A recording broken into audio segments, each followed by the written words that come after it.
Hello, everyone. Yes, well, I decided to do a more general stream tonight to talk to the new people and help answer questions because I've done so many videos. I can't expect anyone to watch them all to learn everything. So I thought I would do a video to sort of help everyone understand what we're getting at here. And I thought we'd sort of go out with lining up all the different theories so you understand all the different theories about the Manson case and how the blood evidence relates to all these different theories. And the three theories are obviously save a brother. Well, alternate motive theories are drug burn, save a brother, and the CIA or military intelligence. And there is a fourth one that's so ridiculous I won't give it much credence, but there's a fourth theory that this was all a psyop and no one really died and everyone was an actor. But we won't even talk about that one because that's just silly. But yeah, that's what I'm going to talk about tonight for everyone. And because obviously a lot of people have subscribed to my channel because of my comments about Jay's blood being outside. And so I thought I would do a stream to help explain what it's all about. But yeah, hi everyone. Anyway, yeah, bugs faked the moon landing. You faked the moon landing. Lookout Mountain. I think we're a bit off there, but yeah. Anyway, so hi, yeah. There won't be chapters in this one as well, so sorry if you're watching on playback. You'll just have to wait for me to start talking about it. But yeah, just waiting for everyone to get here and for people to ask questions. Though I've already got the questions basically because people always ask me. Right. So yeah, are people ready? I think people are ready, aren't they?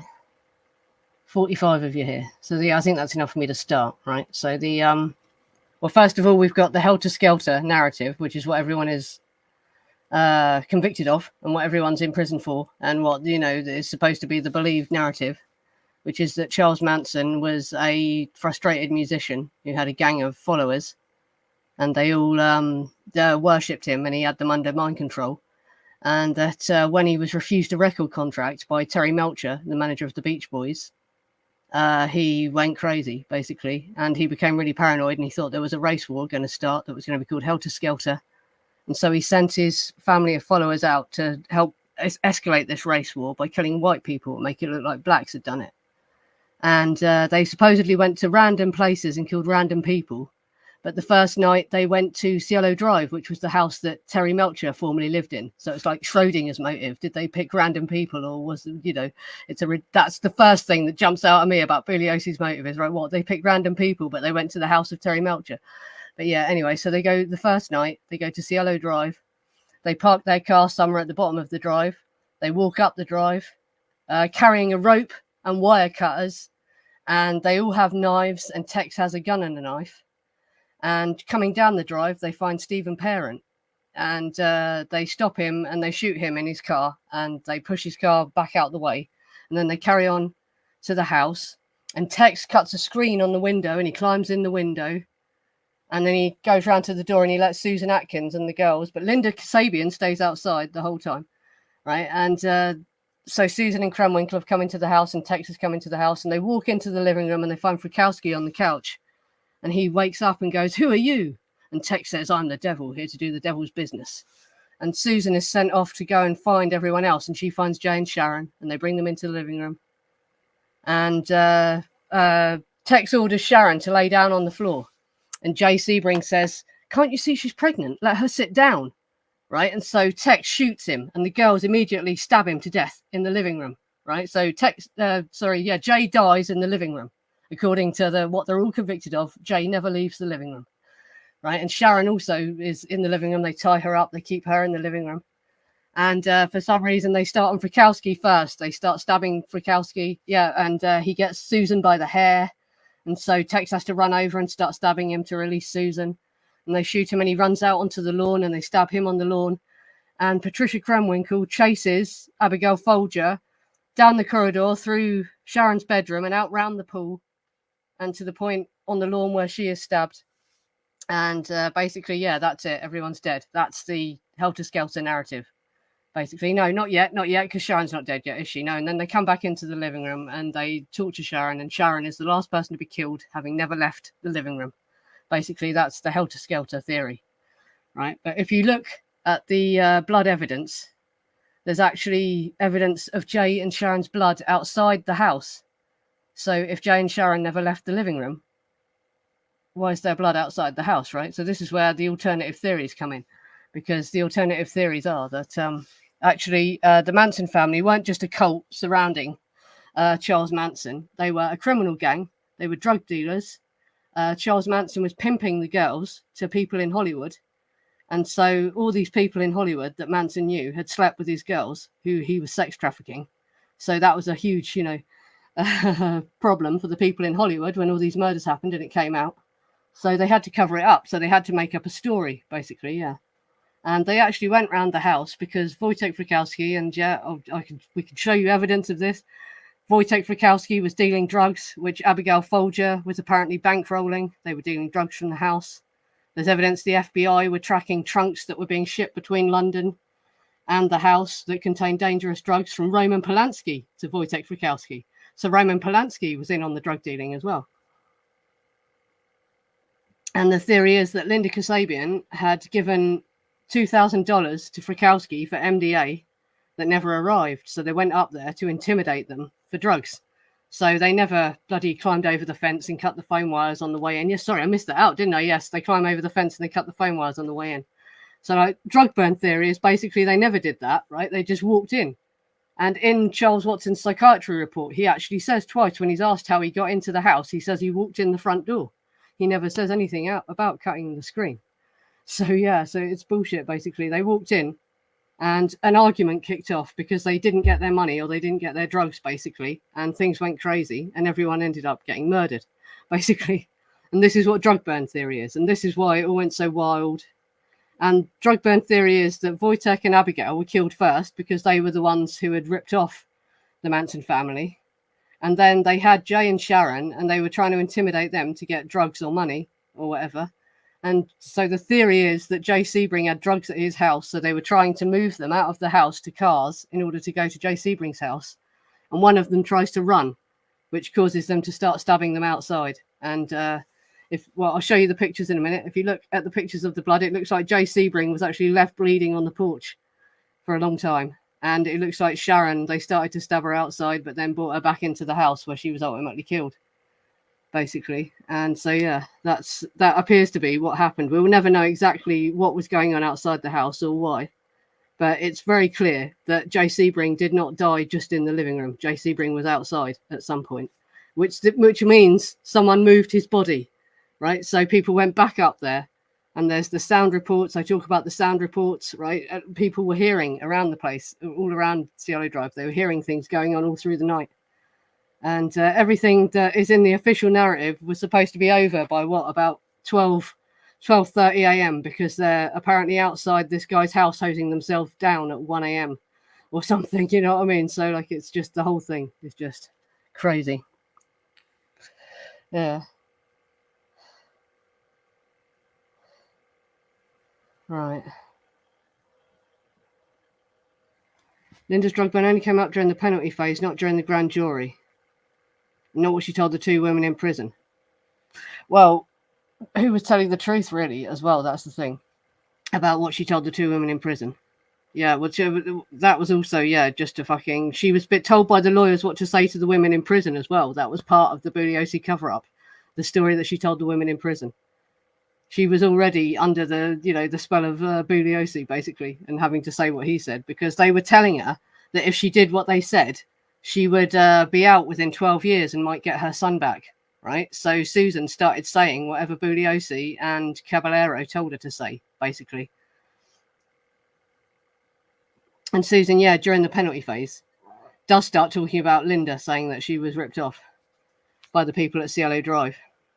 Yeah, but that's the only time she talks about it. Basically, yeah. And she's the only one we can't see Krenwinkel's testimony as well. That's the crazy thing, because Krenwinkel's testimony is missing. So, yeah, we don't know what Krenwinkel said during the penalty phase. Yeah, and the second night, the LaBiancas as well. It's like, no, it seems random because they went all the way to Pasadena. Yeah. Back to Los Feliz. And also the other thing they don't tell you about the second night is they say they picked the LaBiancas randomly But the Manson family actually had their black bus at the house of Harold True, which is the house next door to the LaBiancas. Before they arrived at Spahn Ranch, they were camped outside the LaBiancas. And Lino LaBianca is supposed to have come out and confronted them with a noise complaint. And he had an argument with Charlie, right? But they tell us that they didn't know them. They didn't know them at all. They were just random strangers. But there's evidence that there was an altercation between Charlie and Lino LaBianca before, they even got to Spahn Ranch. And that comes from Lino's first wife, who was still close to him because they had children together. She knew him and Rosemary well. There's interviews with her where she talks about that. Yeah. Yeah. But Billy Doyle would say that because Billy Doyle supplied him with the MDA. Billy Doyle was the one who was shipping in the MDA from Canada. And I have that from loads of his friends, basically. Yeah, everyone knows that. Oh, and another thing I found out as well. We call him Witold K. I met some Polish guys while I was in Holland and found out it's Kachowski.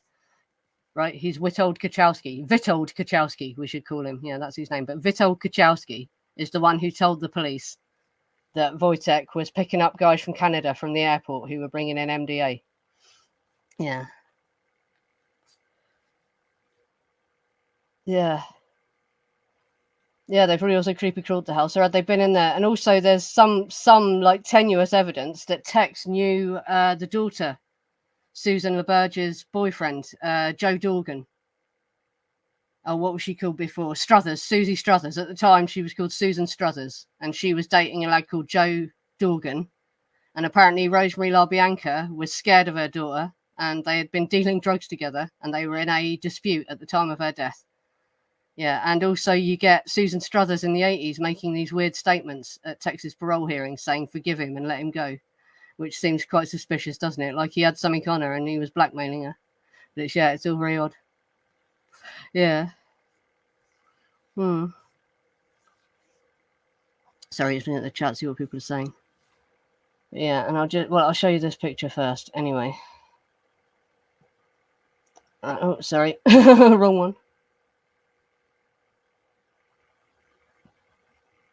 There. Right, because this is where the location of their blood was, basically. So, right, yeah, if Jay and Sharon died inside the house, what was going on here? And there's more of Sharon's blood as well. Sharon's blood was also by the door on the porch. You can just about see it in this picture. We go to that one. You can see Sharon's blood on the doormat there. Yeah, we'll go back to that one because that shows you where it was. Because I've seen reenactments done in films of drug burn theory, and you see Sharon running all the way down the path. But if you actually look at where her blood was, bless her, she didn't get very far if she was trying to run, was she? She was like by the... Actually, that looks like the first bush, doesn't it? My arrow's pointing to the second bush.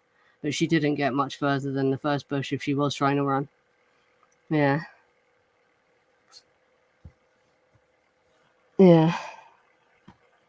Yeah, that's it. And this is what Cielo Drive was like. This is the reputation of the house. It was Kink City. Rudy rented to anyone with a buck. You want to know about the pool boys and the Canadians and how did they hide the Rolls Royce? Yeah, well, that's the Clark Gable thing, isn't it? Yeah, the Rolls Royce. Well, apparently the police tried to cover for Clark Gable, said you're innocent, and they moved his car before they took the pictures. So what? Did he pay off the police maybe or what? Who knows? But yeah, we'll get onto that in a minute. Yeah, because I was going to talk about Garrettson too, because people ask about Garrettson. But yeah, Cielo Drive, the house Cielo Drive had a really bad reputation for being a party house and a house for people with kinks. So it's really bizarre that a pregnant woman would decide to rent this house and raise her baby in it with the reputation it had. Yeah. And that's like well documented everywhere. That's not just a conspiracy theory. This house was apparently, yeah, and the guy who owned it, Rudy Alterbelly, was a gay man. Nothing wrong with that, but some of the shit he got up to was a bit perverted. Yeah, he had a houseboy installed in the guest house, who was William Garrettson. Yeah, that's it. Candice Bergen lived in the house with Terry Melcher before Roman Polanski had it, and she used to complain to Terry about the amount of hair in the pool water from hippie chicks swimming. Yeah. Oh, sorry. Yeah, that's it. Yeah. Yeah, Sharon called it her love house as well. Yeah, and was having a room decorated as the nursery for her baby. But this was the reputation of the house. It seems very bizarre to me. And she did have opportunities to go and stay with other people as well. Her friends asked her to go and stay with them, and her parents loved her. She could have gone to stay with her mother, but for some reason she chose to stay in this house. Yeah. Yeah. Oh, and pig on the door. Wait a sec. I've got a picture of that too. Somewhere. Which one is it? There. There, you can barely see it. It's so overcast. Yeah, because that picture was just to show where Tex's fingerprint was by the look of things. You can barely see it, can you? Yeah, you have to adjust the. Yeah, so that's a useless one.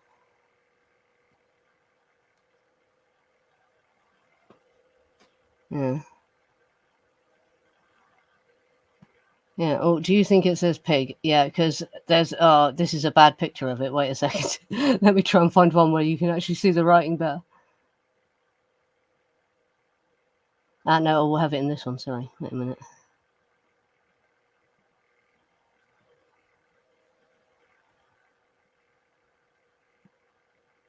There you go. There's one where you can see the writing better. Because the theory is that Pick Dawson, one of the Canadians, had done this. And if you've watched my channel, you'll have heard about Mama Cass is supposed to have gone up to the house, and she didn't enter the house. She saw the body by the door, and she saw what was written on the door, and she ran away. And she thought it said Pick, as in Pick Dawson, which is one of the Canadians. And you'll also know, if you're here, probably that Billy Doyle, Pick Dawson's friend, was sexually assaulted in the garden of Cielo Drive by Jay Sebring and Wojtek Frykowski. So the Canadians were really angry with these people. And the more I found out about the Canadians, the more I think that actually they must have been involved in these murders. I'm sorry, but what they did to the Canadians is going to have caused. But the theory, but people speculate, does it look like that did say pick and someone altered it later to make it look like pig? And I look at that and I think yeah, it's possible. It's possible. It does look like the bit to make it into a G was added later. Who knows? Yeah, and Susan Atkins is supposed to have done this using a towel, which is the towel that was placed over Jay Sebring's face. But she also says she just randomly threw the towel back into the house. So how did it land on Jay Sebring's face when Jay Sebring actually would not have even been in the house when they left? He would have been lying on the porch. It was a mess, and people returned to the house and moved the bodies around. This whole case is just a nightmare. It's horrible. Yeah, did the cleanup crew change it? Yeah, in order to not get to get Pick off, basically. Yeah, so Pick didn't get fingered, and they all did. All the Canadians apparently were interviewed, but they had alibis. Pick Dawson was supposed to be in New York doing a truck driving job at the time. Yeah, well, did someone get killed on the front porch? Let's look at this picture again.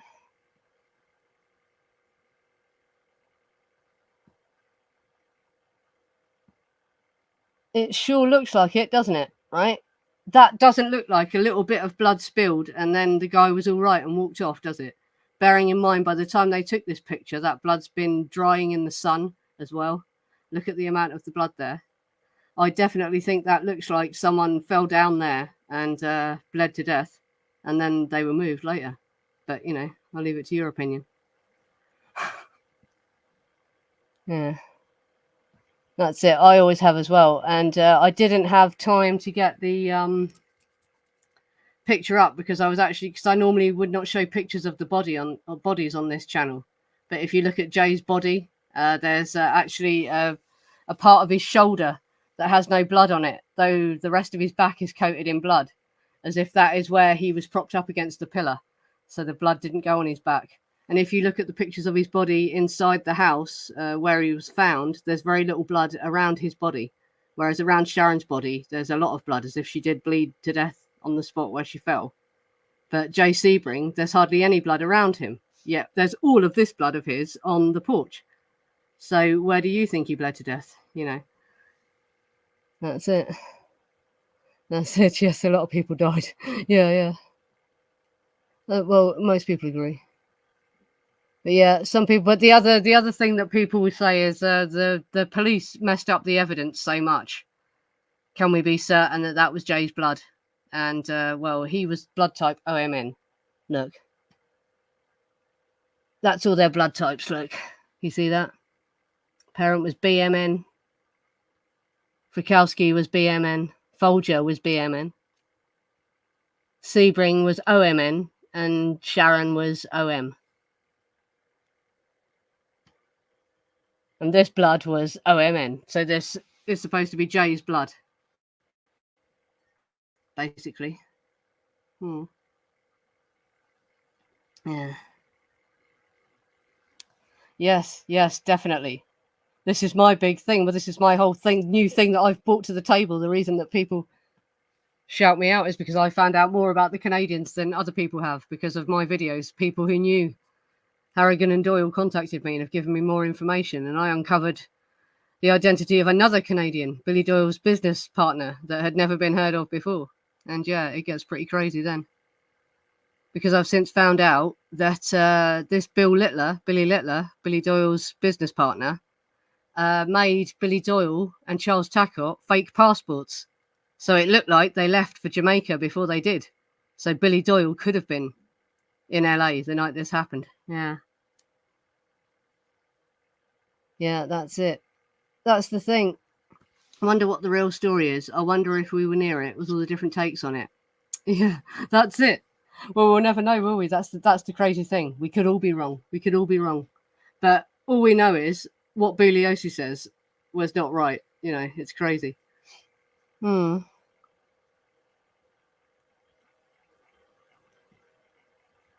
it wasn't Jay. It was Frykowski. Frykowski supposedly is the one they were pissed off with because, and if you look at the amount of wounds everyone had, Frykowski had the most amount of wounds, and so Folger was also more brutally killed than the others.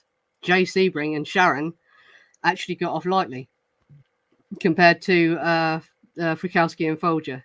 Well, Jay Sebring as well, if you look at his face, it looks like he was kicked in the face a lot. It's awful. So like, Jay Sebring was obviously beaten quite badly. But Folger and Frykowski seem to be the main targets. They were the ones that were stabbed the most and so brutally. Yeah. No,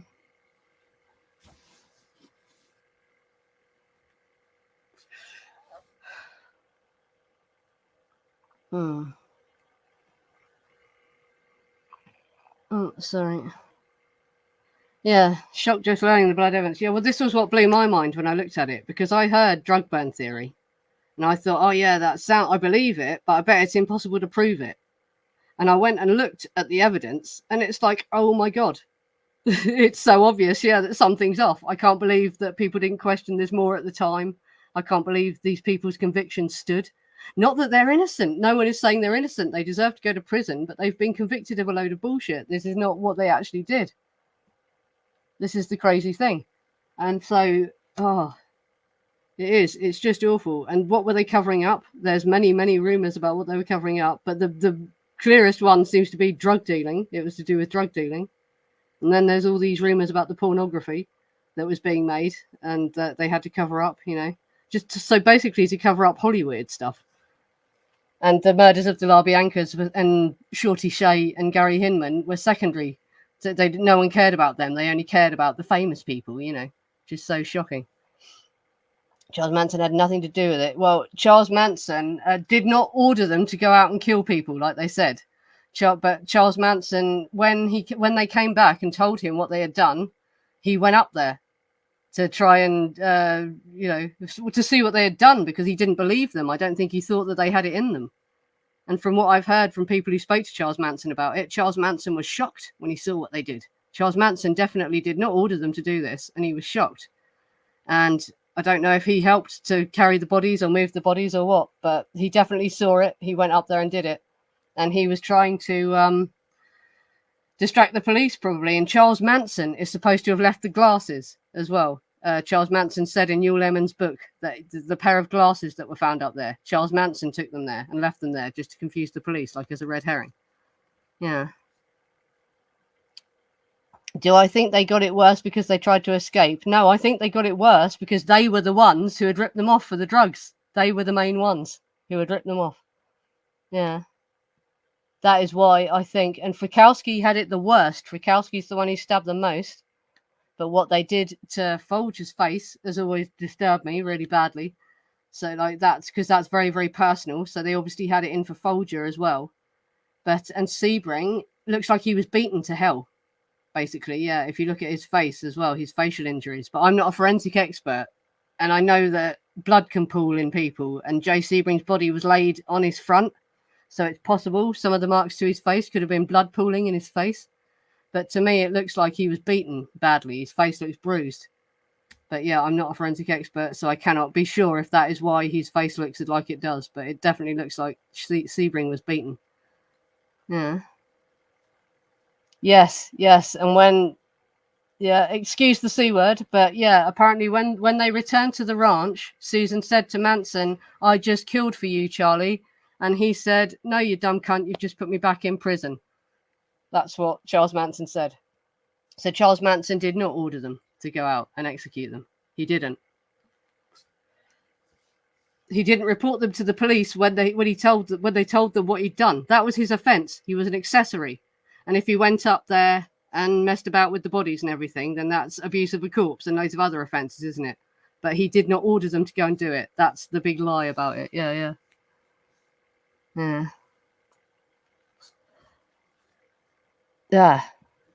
What's this? The video begins approximately 2 hours after death. If the victim is moved during the first 6 hours, the purplish discoloration can shift, causing the new lowest portion of the body for blood to settle. Right, and the body was found at about 9 a.m. is when the maid finds them. So by the time the police get there and turn him over to take that picture, should we say what? It's 10 or 11? So how many hours is that? If we say he's killed at 1. Sorry, go get that on the screen again so I can see it. Right, during the first 6 hours, it would shift.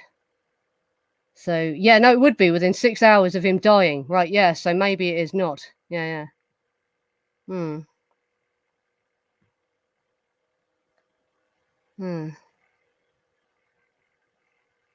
Yep, Sharon's blood being outside is very strange as well, isn't it? Yes. Where's that picture? Sorry, let me go to this one. So this shows you both of the parts that are Sharon's blood. The part on the doormat there is Sharon, and the part by the bush there, that's Sharon as well. And the blood which is by the pillar of the porch, that is Jay Sebring's. Yeah. And it's quite a lot as well, isn't it? It's not a huge amount. But yes, the big black patch that's between the bush and the chair, that isn't blood. Yeah, if you look at other pictures of the porch, that isn't blood. It's only the splashes there. But yeah, it definitely looks like, Sharon did not die in the living room. Because they say, Sharon was killed later, begging for her life in the living room, having never left the living room. But yeah. Oh my God. Paul Watkins was the biggest shill of them all. I think he was an undercover cop, to be quite honest. Don't listen to anything Paul Watkins said. He's a shill, right? Paul Watkins is absolutely full of it. And he did go and join the police, didn't he? He became a police officer under it. Yeah. No, it's not. It's Sharon's. Yeah, Sebring's face was messed up, but what he was saying was, what the guy was saying there was, if within 6 hours it can cause the blood to pool in his face, and if he was moved into the living room and laid on his face, maybe it caused blood to pool in his face, which is what makes it look like bruising, basically. But I always thought it looked like Jay had his face kicked as well, like when he was on the ground, they stabbed him and kicked him. But yeah. Yeah.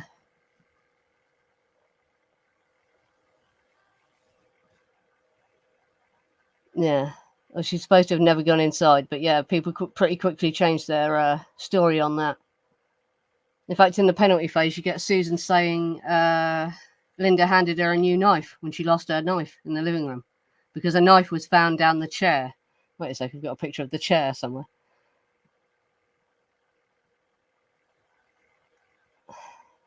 Where is it? There it is.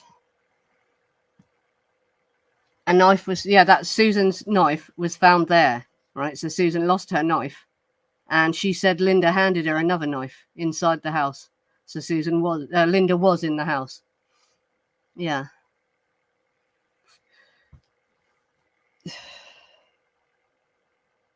Yeah.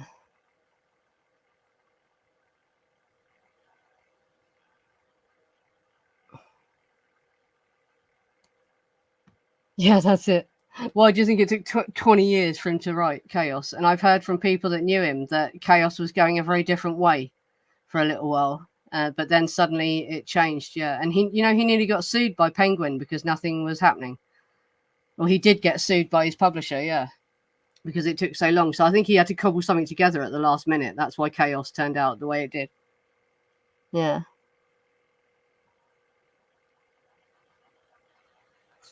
Yeah. No, she's saying it's a lie that when she said she stabbed Sharon Tate, Mike, that's what she's saying was a lie, because at the grand jury, she actually says she didn't stab Sharon Tate, but twice during the penalty phase, she says she stabbed Sharon Tate. That's what she's saying was a lie when she says it was a lie. She's saying she lied about stabbing Sharon. That is what she means when she says she lied, because she didn't stab Sharon. Of course she didn't. She was useless. I doubt she ever stabbed anyone in her life. Yeah. Yeah. Well, this is the thing. He didn't talk about drug burn, did he? He went away from drug burn and went to the CIA theories, basically, didn't he? That is what Tom O'Neill did. It's like people got to him. I've heard from people that worked with him while he was writing the book. It's like people got to him, basically, and made him change what he was writing. Yeah. Yeah, and Bugliosi had a lot of skeletons in his closet, right? He was easy to manipulate because he had knocked up one of his mistresses. She already had one of his babies, and when she refused to have an abortion, he beat her up till she had a miscarriage. And also, he went crazy thinking his wife had an affair with the milkman and was demanding DNA or blood samples from his milkman to prove the child wasn't the milkman's and that. So that's why they chose Bugliosi, because he was easy to. And he also was a consultant for TV shows as well at one point. Yeah, he helped write TV shows. So that's why the narrative he came up with was so crazy. Yeah.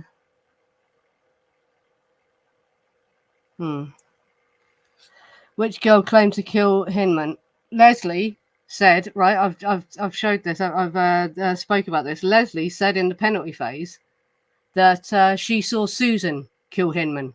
That Gary left. No, not Gary. Sorry, Bobby left, and she saw Susan kill Hinman. So yeah, Susan never claimed to have done it, but Leslie said she saw Susan kill Hinman, which is utter bollocks. It was actually Bobby that killed Hinman, Bobby Bosley. So I didn't get into Save a Brother yet, have I? We're talking about drug burn, but yeah, you have to understand the murder of Gary Hinman to understand Save a Brother. Yeah. Yeah, well, they were talking to him, though, weren't they? They were interviewed by him, so yeah, they can't have been that fucking scary, can they? Yeah.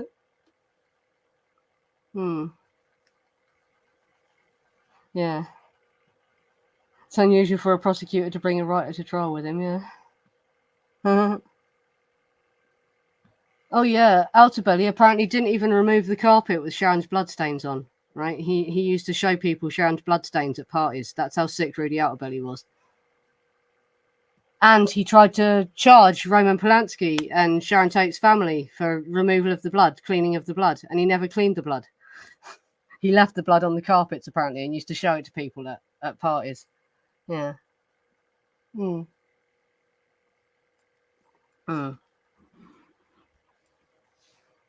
What? No, I didn't say he had no idea about the killings, right? He told them to go and get money. Tex owed money, right? And Tex had caused a lot of trouble with the Bernard Crowe thing, hadn't he? Right? So he owed money. So he told Tex to go and get money. Do whatever you've got to do to get money.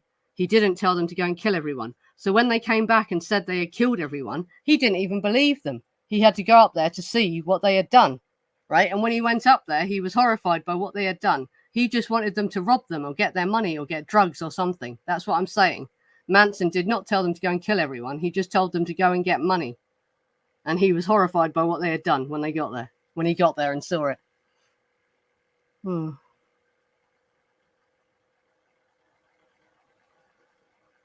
Hmm.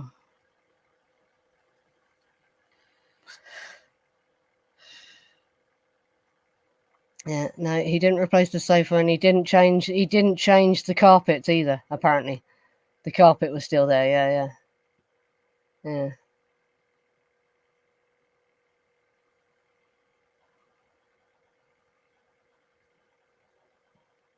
Oh yeah, and on that Stephen Parent reacting to Tom O'Neill's Stephen Parent video, Tom O'Neill interviews Rudy Altabelli, and listen to how he denies everything. He denies everything about what was going on at CLA Drive and about the pool boys and all that. Yeah. It's all just dodgy as hell.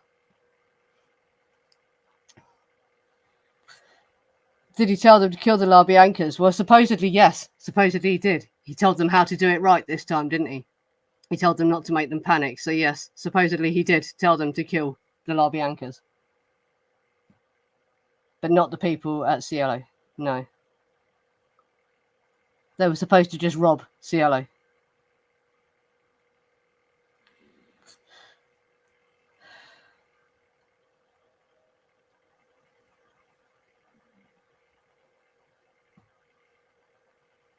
In books of the crime scene, in the sitting room where Sharon lays, I always thought the couch was a plain dark colour. Yeah, I've got a picture of the couch somewhere. Wait a minute.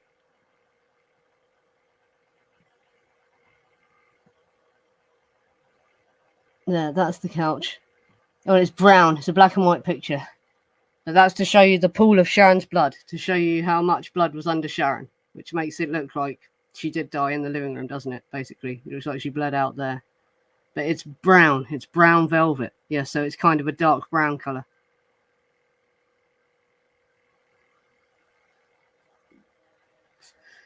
Hmm.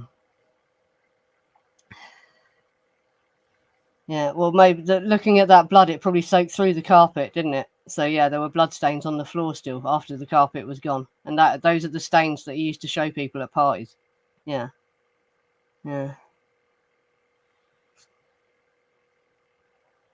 Yeah, Leslie claimed to have been at the Hinman murder as well, when she categorically wasn't. It was Mary Bruner. She's talking like she was Mary Bruner. Basically, she's taken Mary Bruner's position when she's talking, and I've done videos reading that out as well, of Leslie saying she was at Gary Hinman's house when she wasn't at Gary Hinman's house ever. But she was Bobby's girlfriend as well. This is the other thing people don't realise. Leslie was only there for 6 months anyway, so she hadn't been with Charlie for years like Susan and Krenwinkel had. She'd only been there for 6 months. And she actually showed up with Bobby. She was Bobby's girlfriend. So this is where the save a brother motive comes in. And Leslie was apparently the only girl who asked to go. She asked to go along to the LaBiancas because she wanted to help free Bobby. That was why Leslie really did it. She didn't do it to start Manson's race war like she claimed she did. She did it to try and help Bobby Beausoleil, who was her love, basically, yeah. Hmm.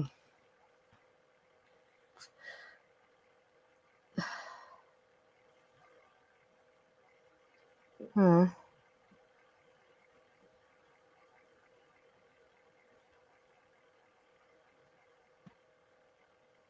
Well, no, not necessarily. It would run down, wouldn't it? It runs down your body. It would run down and she would fall to the floor pretty quickly, wouldn't she? There wouldn't be blood splatter all over the couch, no. And also, there's been cushions removed off the couch in that picture as well, haven't there? And you can see blood on the couch if you look closely.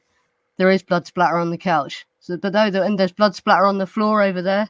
It depends how far away from the couch she was when they were stabbing her. And also, yeah, where she fell. And you can see blood splatter on the couch if you look.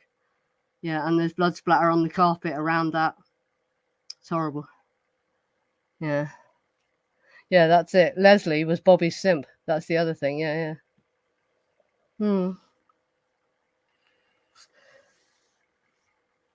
Oh yeah, it all looks like furniture from the Sears catalogue as well. It's that terrible shag pile carpeting, isn't it? Yeah.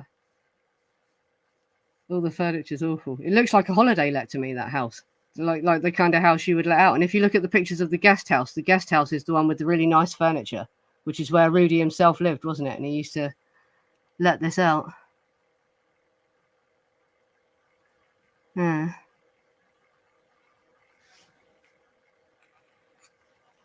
Sorry, just looking at what you're saying.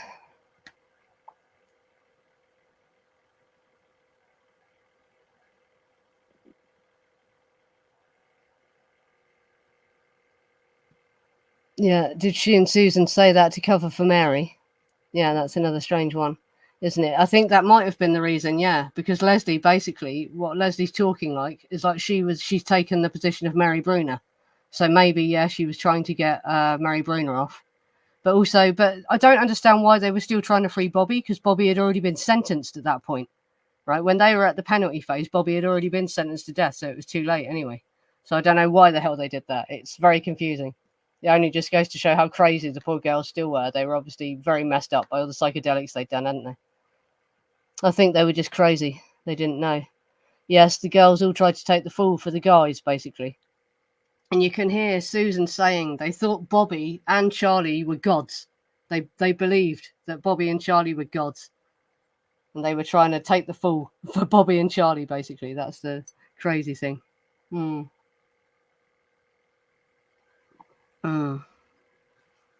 I wouldn't believe anything Susan said about the death of Sharon. I don't think Susan was ever holding Sharon or had anything to do with it. It was all Tex that was doing it.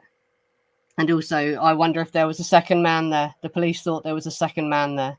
There's a theory that there was a second man there, and I believe there was a second man there. I don't think Susan did anything to Sharon. I think she was lying. I think she had histrionic personality disorder, which means that you'll take attention whether it's positive or negative.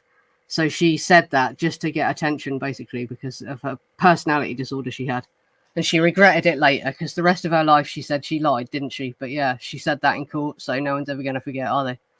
Mm.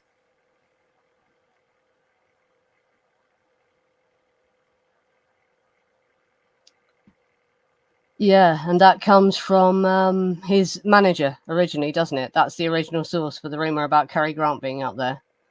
And yeah, the rumor is that Garretson and he were down on the back trails doing the deed. And that's why Garretson lived, because he'd run off down the back trails with Cary Grant. And when the police arrived, they realised it was Cary Grant's Mercedes and said, "Oh, you're obviously innocent, sir." And they just let him move his car. And that's why we don't ever see the photos of Cary Grant's car. Hmm.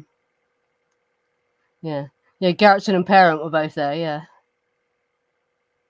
But yeah, we haven't got into Parent yet as well, have we? Does everyone know everything there is to know about Parent? Because Parent was not just some innocent kid. Not that this means he deserved anything that he got. The poor lad was only 18 years old. And it sounds like he'd been molested by these priests. He was getting molested by priests, and but he had a history of burglary. He had been in young offenders, or what do you call it in America? I can't remember what you call it. Juvenile hall. Juvenile hall, you call it, don't you? Yeah. He had been in juvenile hall, and he was on probation for stealing. And he was into stereo equipment and audio equipment. And there was a stereo that supposedly went missing from the house that is not mentioned in the police reports. But yeah, so the theory is that Stephen Parent was actually involved, and he was trying to steal the stereo. But when they started killing people, he freaked out and tried to drive off. So they killed him, poor lad. And maybe my theory is they let Garretson live, because when Garretson saw what they did to Parent, he went, all right, I won't talk. So that's why they let Garretson live. But he also could have escaped somewhere. He could have run off and got away, and then they couldn't find him. And that's why he lived or whatever. Yeah.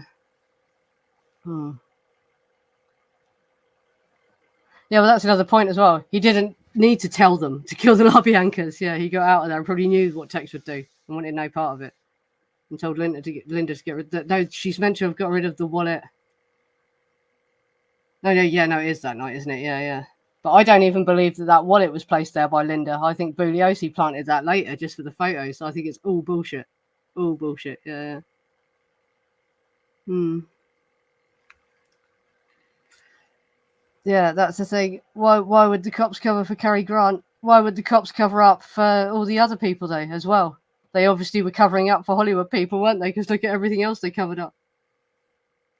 Because Cary Grant's really rich, maybe? Could Cary Grant have given them a huge wad of cash? Seems to fucking talk, doesn't it? Hmm.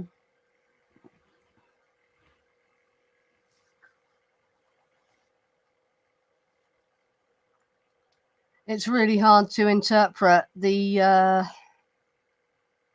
wounds unless you're a forensic expert, except because you can tell by the measurement of the wounds, can't you? What type of knife was used.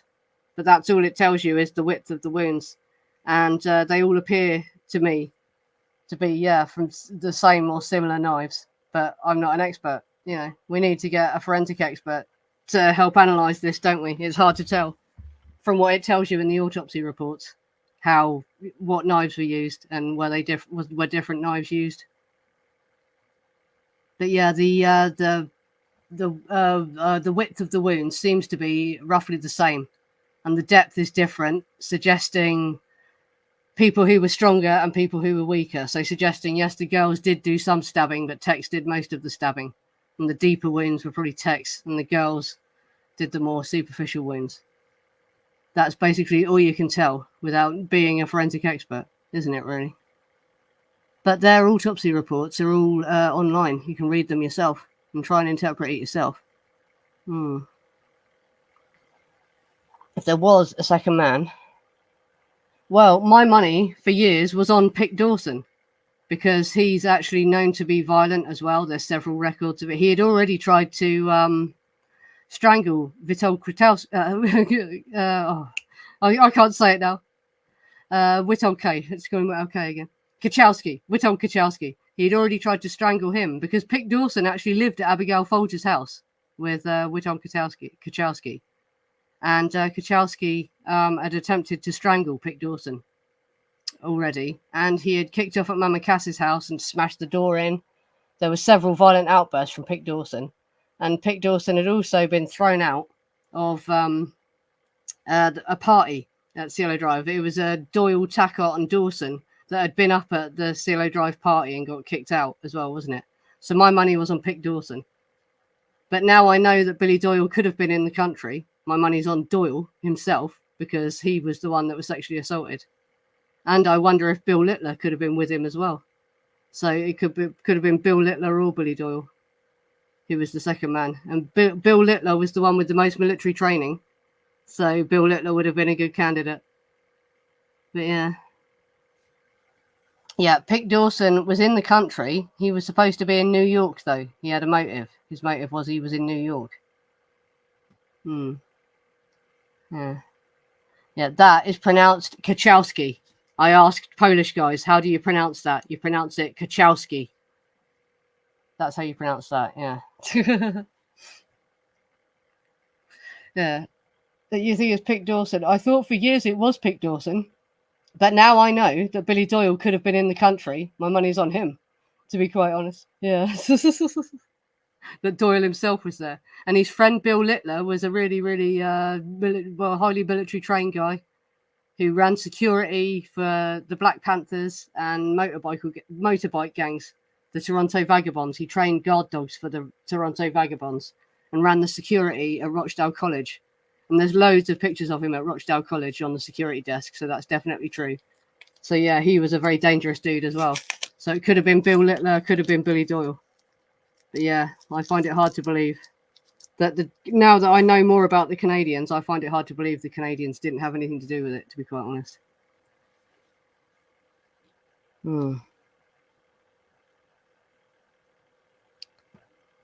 Yeah, well, that is a big part of what Charles Manson did. Yeah, an interview with David Smith. He didn't think it was LSD that bonded the family as one to Manson, but sex. He love bombed them. Yeah, because love bombing is the first stage of a narcissistic control relationship, a coercive control relationship. First, they tell you they love you and that you're the best thing ever. And then gradually their behavior changes and they start to criticize you. And so you start changing your behavior to please them until in the end they can basically make you do anything. All you have to do is make them think that they've displeased you. And so this is the manipulation. This is the manipulation he had over all those girls. It wasn't hypnosis. It was just your normal coercive control relationship. The girls were just so, because he had been so loving to them at one point, they couldn't understand why he was angry now. So they kept doing whatever he wanted in order to please him, basically. That's what love bombing and coercive control is.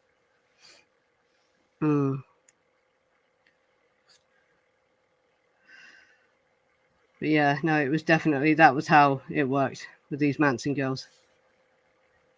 And also human trafficking techniques as well. Human traffickers do a similar thing. And Charles Manson, that was what he originally got sent to prison for, was sex trafficking. He was a sex trafficker. That's what he should be remembered for being a pimp and a sex trafficker. Yeah. Yeah.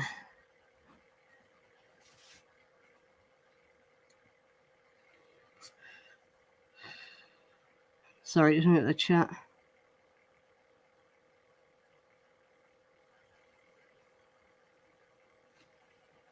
Yeah, a murder would have been okay, but the brutality was too much. Yeah, and seeing what they had done to Sharon must have been horrible for him. And they knew Folger as well. Apparently, Folger was their friend.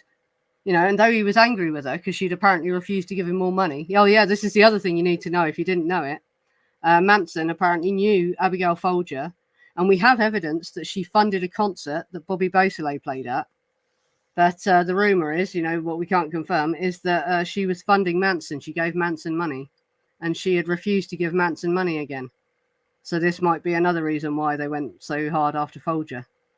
But I think he still would have been horrified to see what they had done to her face and that, if he did see her body, yeah.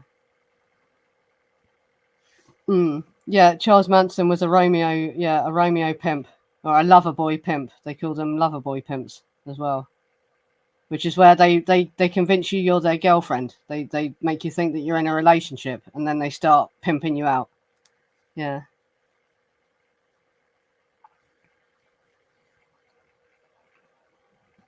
What question? I didn't see it. Yeah.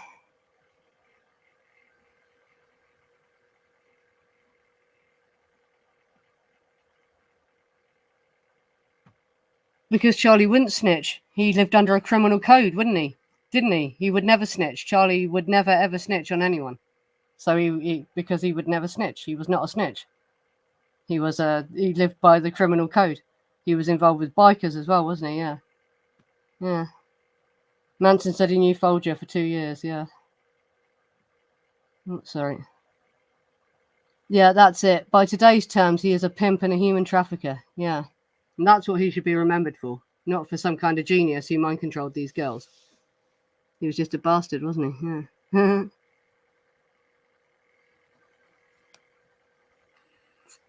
Yeah. Yeah. He didn't surf or snitch, but that's why Charles Manson would never say anything, because then he'd be snitching, wouldn't he? Yeah. Yeah, that's it. Well, I think Charlie was a fool to just sit there and take the rap for everything all his life, but he thought he'd done the right thing, hadn't he? Yeah.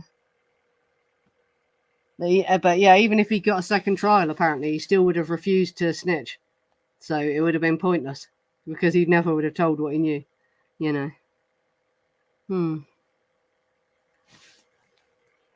Well, I've explained that a couple of times, Mark. I've just explained it, haven't I? Yeah.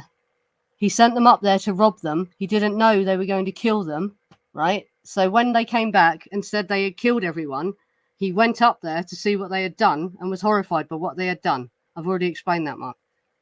And that is what actually happened. Manson did not order them to go up there and kill them. He wanted them to go and rob them. And when he found out they had murdered them all, when he went up there and saw what they had done, he was horrified by what they had done. Yeah, we've just talked about that, Mark. I repeatedly said it, yeah. Yeah, that's it. He was old school. He would not snitch. Ever.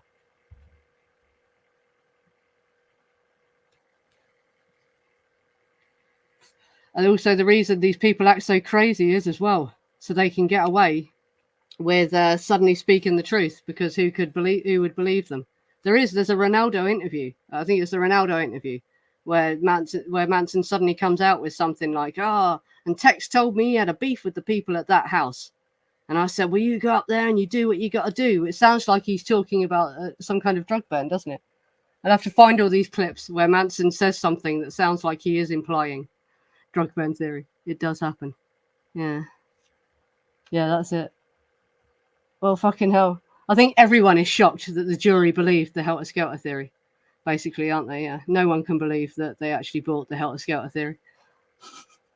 But the trial had dragged on for so long. They were probably because they were subpoenaed the whole time, weren't they, the jury, for this case? So they must have just wanted to get out of there by the end.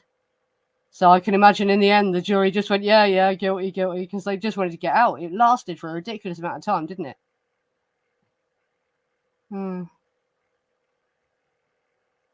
Yeah. Bobby Beausoleil also made some kind of comment in the Last Words documentary that Charlie was shocked by what they did. Yeah, and Bobby also made another. What did he say? There was something I heard in a recent thing. Yes, Bobby also talked about the porn as well. Bobby Beausoleil was one of the people who talked about the videos of them whipping people. That there were videos of Jay Sebring whipping people that he drugged and stuff like that. Yeah. Sequestered. I meant sequestered. What did I say? Sorry. Yeah. Yeah. But they couldn't leave, could they? They were basically having to live in hotels, weren't allowed to look at a newspaper or the TV or talk to their families or anything. That's what that means, isn't it? Right, the whole time. And so by the end, they would have wanted to get out, wouldn't they? So I can believe that in the end they just went, fuck it, okay, guilty, and that was it. And also, Leslie got a new trial, didn't she? Well, Leslie had 2 new trials. Leslie got 3 trials in total. And Bobby, though Bobby's trial was separate to this. Bobby got a second trial as well, didn't he? So, like, why did Leslie and Bobby get all these other trials, yet all the other defendants were left convicted of the bullshit? It's just not right, is it? Yeah. Right. You're asking me why I believe that. Well, do you believe the testimony of the others? They were lying, Mark. The others were lying, weren't they? They were all lying. They were all telling Bugliosi's story, weren't they? That's why they lied, basically. So that's why I believe it. I don't believe Manson ordered them to go and do it, no. Because it was lies. The testimony was fucking mainly lies, wasn't it?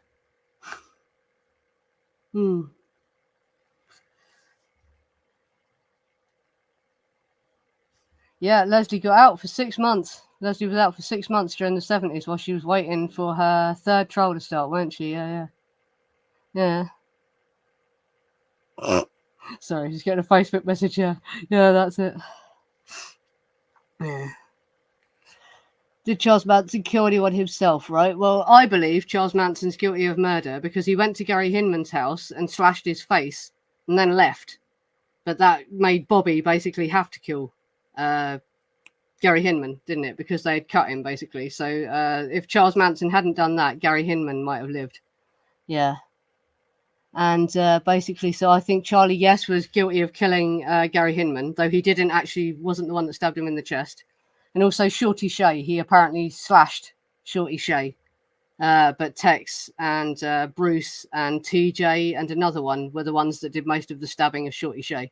But yeah, he was involved in the murders of Gary Hinman and Shorty Shea. So yes, I think it's fair to say Charles Manson did kill people, yeah. Because people sit there going, oh, Charles Manson never killed anyone. Well, no, actually, he was involved in the murders of Gary Hinman and the murder of Shorty Shea. So yes, he did kill people. Yeah. Yeah.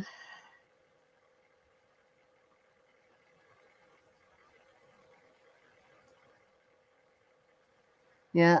Yeah. And Charles Manson, yeah, admitted to raping another boy in prison, didn't he? Yeah.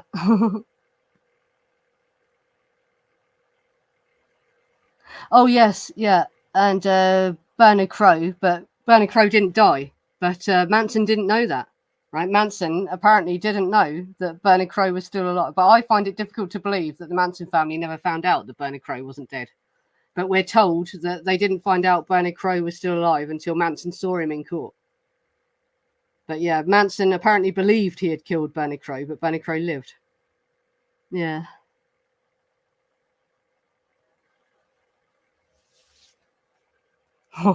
Talk about Charles Manson's music. Oh, don't slag off his music. They love his music. He's fans. Yeah.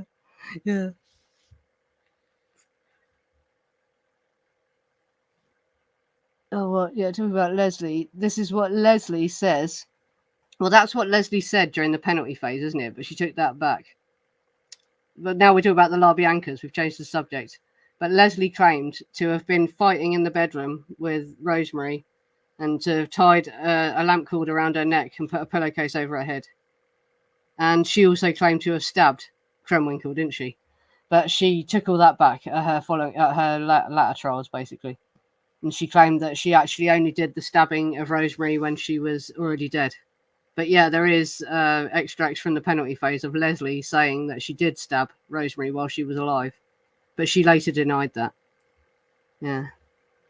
Oh, what? I've never heard Bobby singing, actually. I've only heard him playing the guitar. God. Is he a terrible singer?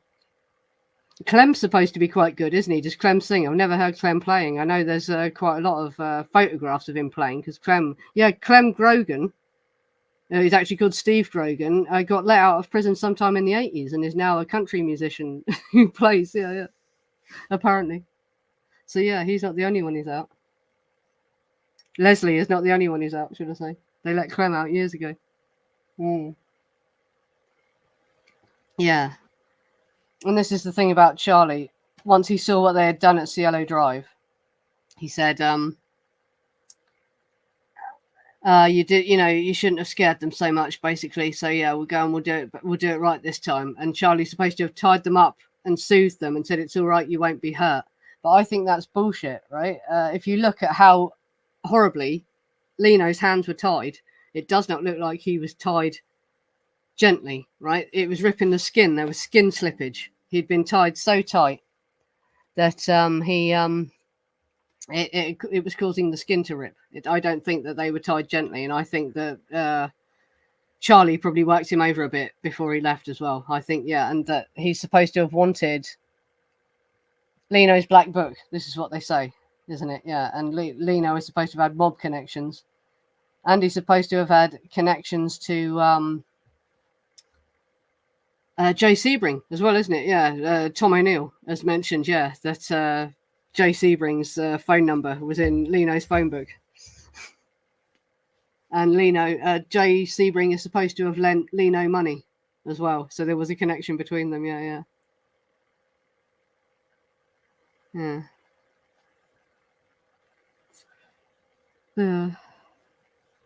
Yeah, I've heard that is actually Clem singing "Get Your Name Girl." What's it called? Oh, "Get Your Game Girl," whatever the fuck it's called. That's actually Clem, isn't it? Yeah. So I could tell that's not Charlie because Charlie's got a lower voice. But that recording of "Get Your Game Girl," that's meant to be Steve Grogan singing, isn't it? Clem. Yeah.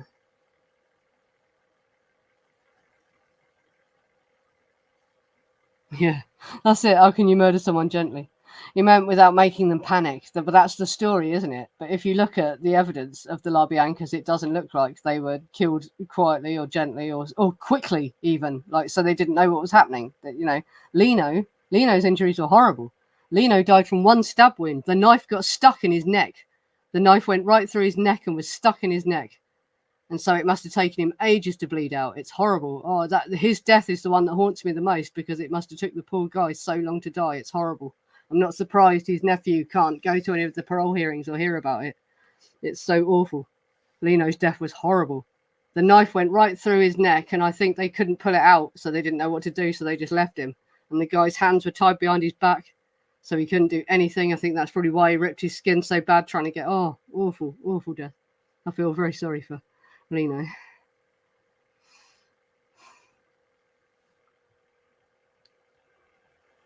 No, it's not. That's Clem singing it. And you see Charlie confirm that on an interview as well. Someone plays it and Charlie confirms, yeah, that's Steve Grogan.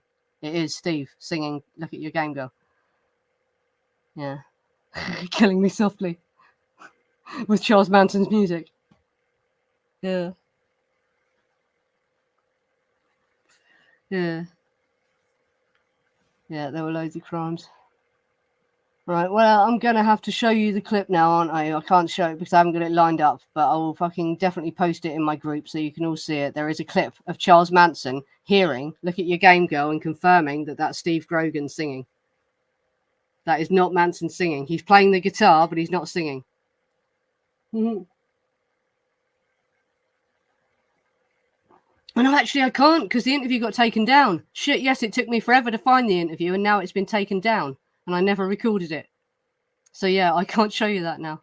But, yeah, it was up again on YouTube for a little while, but now it's gone again. But no, there's a point where the guy puts on Look at Your Game Girl and says this is sung by a man called Steve Grogan. And he goes, yes, I've heard of him. And he laughs. And Charlie does not deny that it is Steve Grogan singing. Yeah.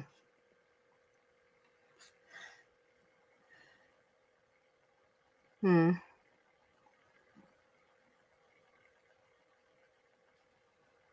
Oh God, yeah. The lyrics to that song are so creepy. It's so groomy and creepy, isn't it? It's horrible. Yeah. Yeah.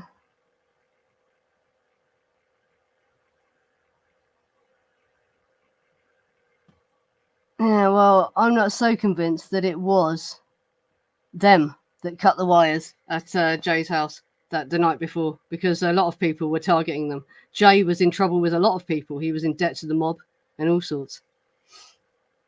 So yeah, no, I don't. That's not my forte. I only talk about the CLO Drive thing and the other sequence of events. But yeah, I'm not convinced that that was the Manson family. Yeah, yeah, it was Peter Sellers. Peter Sellers singing "Look at You Game Girl." They recorded him. Hmm. No, apparently not. Well, it was too horrible for them when they realised all the money had to go to Wojtek's grandson, so they pulled the album from release, didn't they? Yeah. Hmm.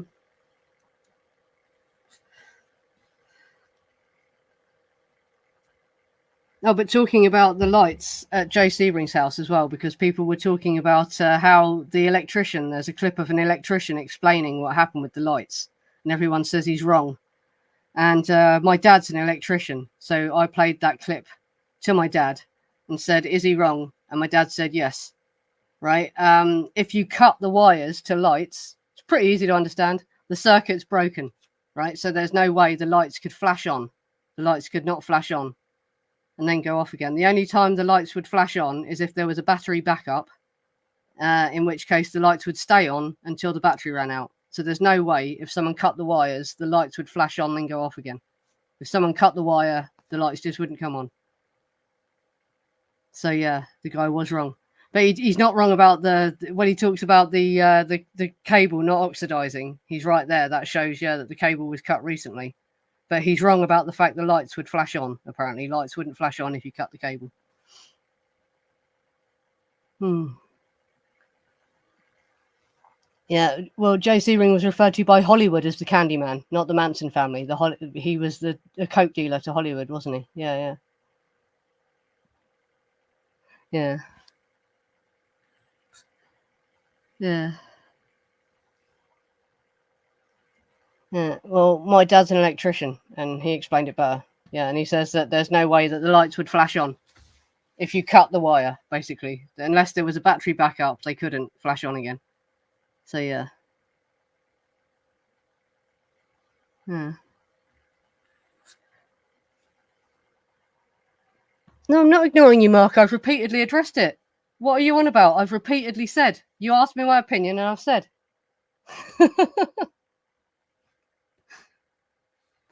I've told you what I think. That's it. I'm allowed to have my opinion. You can have a different opinion if you want.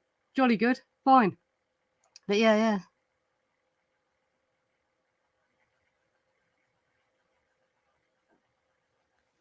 Yeah.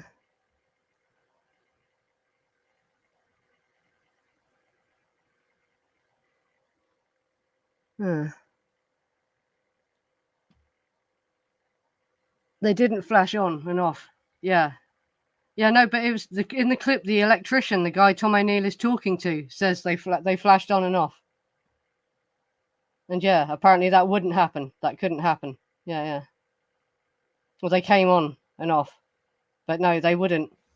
Well, my dad listened to the whole clip, and he said it not reacting, not mentioning the words, but he said no, there's no way the lights would come on if you cut the cable because there's no power. The circuit's broken. If you cut the cable, where's the power coming on? Where's the power coming from for the lights to come on? If you cut the source to um the source of power, there's no power for the lights, is there? Basically, yeah, yeah. No way of a power surge because you've broke the circuit, right? If you cut the cable, you've broke the circuit, so there's no way they could power surge. That's it. Mm, yeah, yeah. No, they never lost power at the house because it was only the lights to the outside, wasn't it? The outside lights. But if they cut the line to the outside lights, they wouldn't go on at all. They wouldn't flicker or anything. Nothing would happen. So that is the thing the guy is wrong about, basically.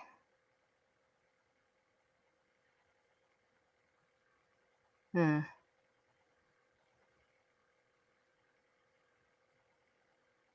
Sorry, just staring at the chat for a second. See what you're saying.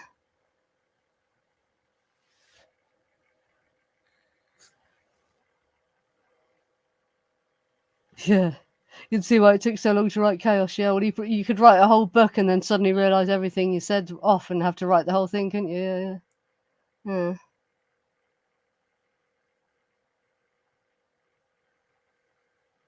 Yeah. Yeah. No, I never said the house lost power. When did I say the house lost power?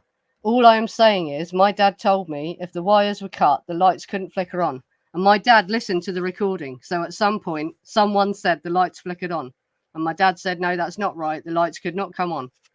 If they cut the circuit, there's no circuit. So there's no way the power could surge. There's no way, is there? There just isn't. The lighting circuit. Yeah. Do you think Jay and Sharon were definitely going to get back together? I think Sharon was just going to run away from them all. I don't think she was going to go with Jay. I think she was just going to run. Poor cow. She just wanted to get away with her baby, didn't she? I think she was telling Jay she was going to stay with him just to stop him freaking out, and then she was just going to run away. She was trying to get away, wasn't she? But yeah, too late. Yeah.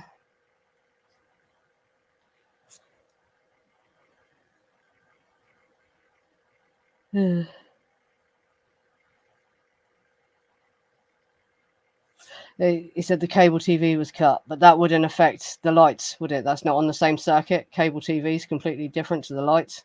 Everything's on different circuits in houses, the sockets, the lights. And it was the outside lights that are supposed to have interfered. So there was some kind of interference, okay, whatever you want to say. But the lights are supposed to have flickered, aren't they? Outside. And there's no way that could have happened if the cable had been cut. But there was a point where when the cable TV was cut, they said the lights dimmed inside the house. Is that what you're talking about, Acapella? The bit where the lights dimmed in the house? That suggests some kind of interference, doesn't it? But yeah. But the bit about the lights coming on outside, that couldn't have happened unless there was a battery backup, basically. Yeah. Yeah, that's it. This is what everyone says, and everyone feels so sorry for Sharon and believes his statement about, oh, she's so sad. Everyone made a monster out of her. No, we didn't. We made a monster out of you, you sick pedo, Roman. Not Sharon. Sharon wasn't the monster, you were. Yeah. Hmm.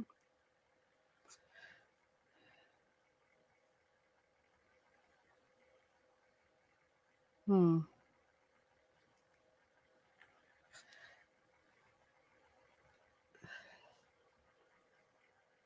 Yeah, well, she apparently did have more movies lined up, didn't she? She did have something lined up. She was still gonna continue with acting, weren't she? Yeah.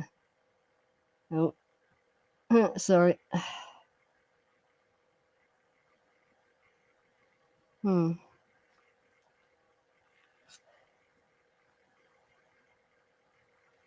Yeah, she would have been better off without Roman and Jay. Yeah, I think she was gonna go. I think she was just gonna go and get away from them all. But she left it too late, unfortunately, didn't she? She thought she had time. She obviously thought she had more time. Yeah, yeah. Roman was a monster and likely still is. Yeah. And he got pity points for years over Sharon getting murdered, didn't he? This is why he got away with people were sympathetic to him when he raped the 13-year-old and that, because they were also thought, oh, well, he'd had such a hard time. Yeah, but it's horrible. He had pity points forever, didn't he? Over it. Sharon was planning to leave Roman. Yeah, well, they claimed that she had divorce papers drawn up, hadn't she? And I wonder if he had been served them yet. Did he know yet? Oh, sorry. Yeah. Yeah. That's the thing. Barbara Lewis has never spoken. Actually, Joanna Pettit, who's the other girl that's supposed to have had lunch with her as well, has spoken quite a bit, hasn't she? But yeah, Barbara Lewis never has. A lot of people are going to be scared, aren't they? Too scared to talk, basically. Yeah. Yeah.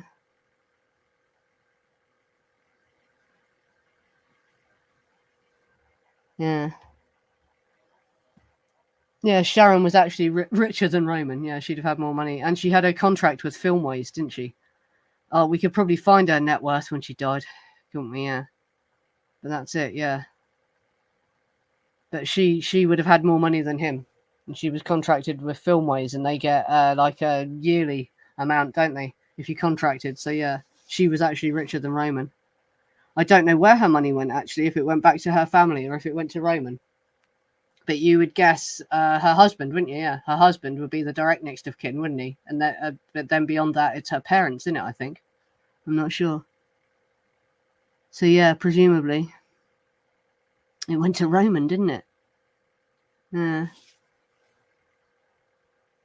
Yeah. Oh, Polanski knew way more. He was obviously very paranoid for a while afterwards, wasn't he?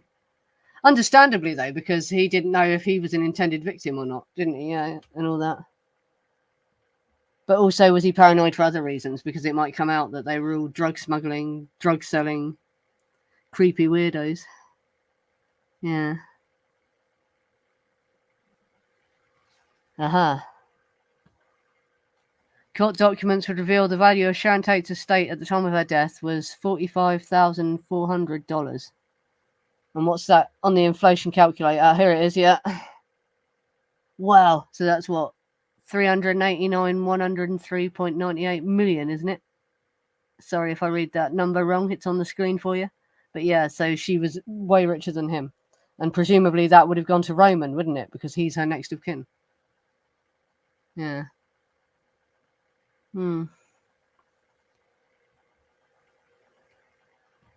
Well, she's supposed to have already had, according to Jay Sebring's nephew's documentary, isn't it? She had already drawn up divorce papers and was planning to leave him for Jay.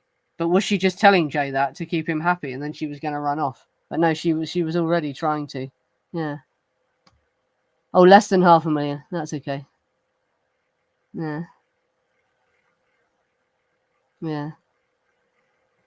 Yeah. 390,000 in today's money.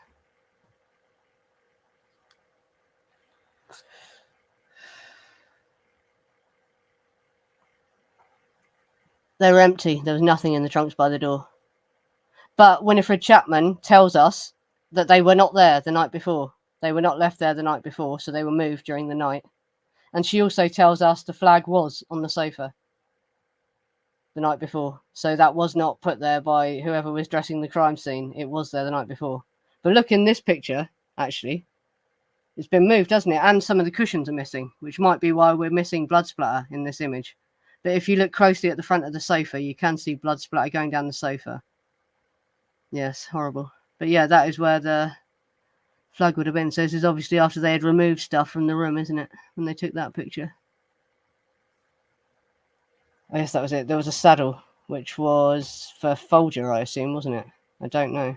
Yeah, wasn't it Folger was the one who had horses? Yeah, but there was very little to do. Yeah, so what the hell they had moved the trunks to the door for? Who knows? Presumably because they were going to fill them with stuff they were going to take, but then change their mind. Who knows? But they were not there the night before when Winifred Chapman left, apparently. It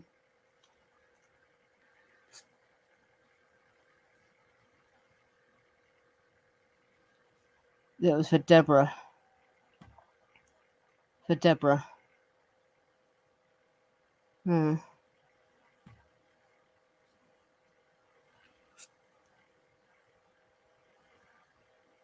Yeah. That's apparently the first thing. Yeah, this comes from Gene Gutowski, who was a close friend of Roman Polanski's. Apparently, this is the first thing he said after he heard about the death. Damn it, I told Fikowski not to deal with the Chatsworth, with the people from Chatsworth. Though he didn't say Manson Watson, but yeah, you've added that to the end, haven't you? But he said, yeah, so that's a strange thing for Roman Polanski to say, isn't it? That's apparently the first thing he said when he heard Sharon had been murdered. He told Fikowski not to deal with those people from Chatsworth. So yeah, he knew a lot more than he let on, didn't he? And what did John Phillips and the Mamas and Papas know? Apparently Charles Manson was going to call the Mamas and Papas as witnesses, as defense witnesses. Though he only did that to freak them out. I don't think he really would have, but he said that just to freak them out. But yeah, we have evidence Cass Elliot ran off to Canada and hid out in Canada at one point as well. because she got interviewed repeatedly because of Pick Dawson too. So yeah, crazy stuff.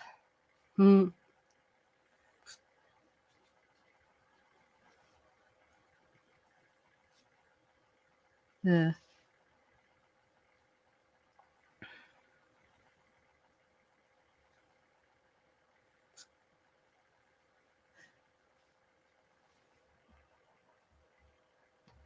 Yeah, well, they should have seen those streams. They're pretty dominant on my channel. They're new. There's a few streams summarising it all, isn't there? Yeah. But yeah, the rumor is as well that there were pornographic tapes that were taken for the LAPD are supposed to have had. So the cleanup crew didn't even get all the tapes because the LAPD apparently had these porn tapes that contained footage of all sorts of people, by the sound of things. Sharon with people, and there's a lot of talk of them having tapes of people getting whipped, drugged and whipped. And also, it's in Cass Elliott's biography that people had heard they had a penchant for taking people off the Sunset Strip and drugging them and whipping them and stuff like that. So, like, yeah, there was apparently a load of tapes of all that sort of stuff that the police found. So, what the hell the cleanup crew were doing, I don't know, because they didn't get the tapes. Yeah. And Polanski and Hugh Hefner are both known to have collected the celebrity sex tapes. Apparently, it's a big thing in Hollywood. Hollywood porn, secret Hollywood porn. Yeah. Yeah, and that's another interesting thing as well. Why was Watson not tried with them as well? That's the other thing. Yeah. So they were scared of what Watson would say, obviously. He had to be taken to UCLA for his brainwashing before he could be tried. Because, yeah, look into my streams about your psychiatry report. I can't believe the CIA fanatics have never picked up on this. While Charles Watson was waiting for trial, he was taken to UCLA, where Jolyon West was the head of psychiatry, 5 times. But yeah, no one cares. Everyone thinks, oh no, only Charles Manson could have been brainwashed by the CIA. But yeah, think about that.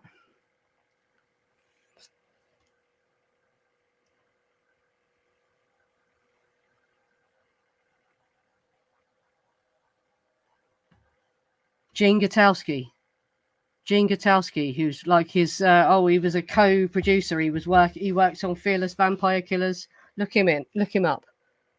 Right, let me type it. Oh, someone type it. Look him up. Google him. You find him very quickly.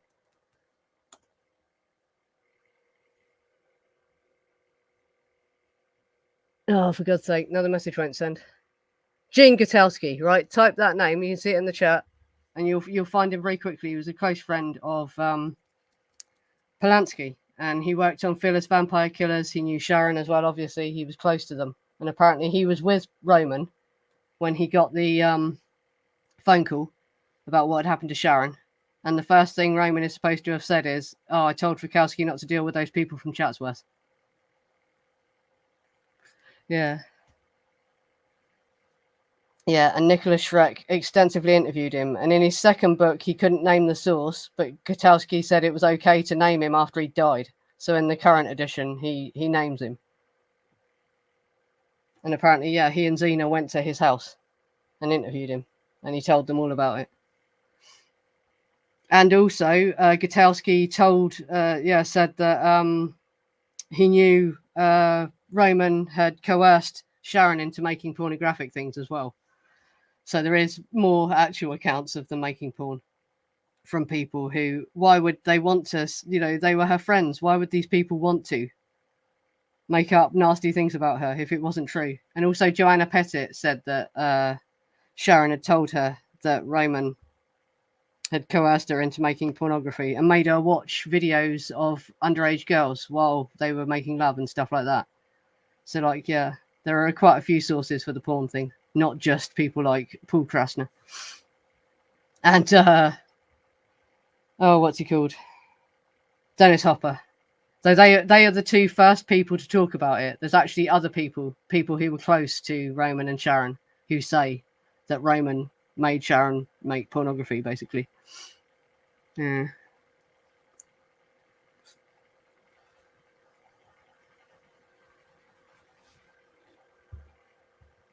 Yeah, well, Garrettson seems to have been very messed up by what he saw, doesn't he? Basically, there is an interview that was on TLB radio that he took down, but you can find it on archive.org, which gets pretty crazy towards the end because Gerritsen ended up saying, because there was a woman called Rose Polanski, she calls herself Rose Polanski, and she reckons that Sharon was pregnant with twins, and she is the second twin, so she is Sharon Tate's baby.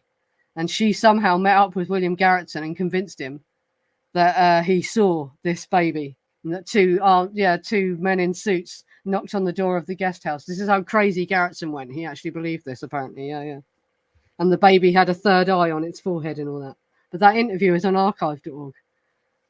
You can find it. The interview with Gerritsen that was on TLB radio.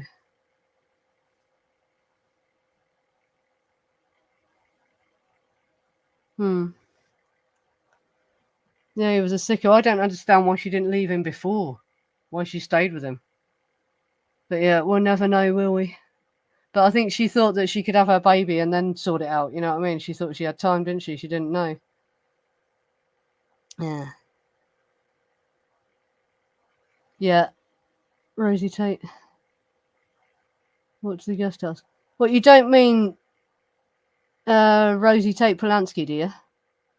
Was the sister of Nick Drake. Who do you mean? What? No. Yeah.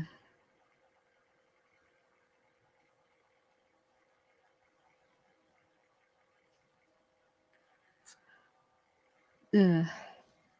Yeah, and this is the other rumour as well. A lot of people wonder if it was really even Roman's baby. And yeah, we're suddenly seeing loads of pictures of Roman and Jay and Sharon all together as well.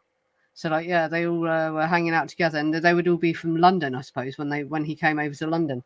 So yeah, a lot of people question that now, whether it was even Roman's baby. Yeah. Hmm.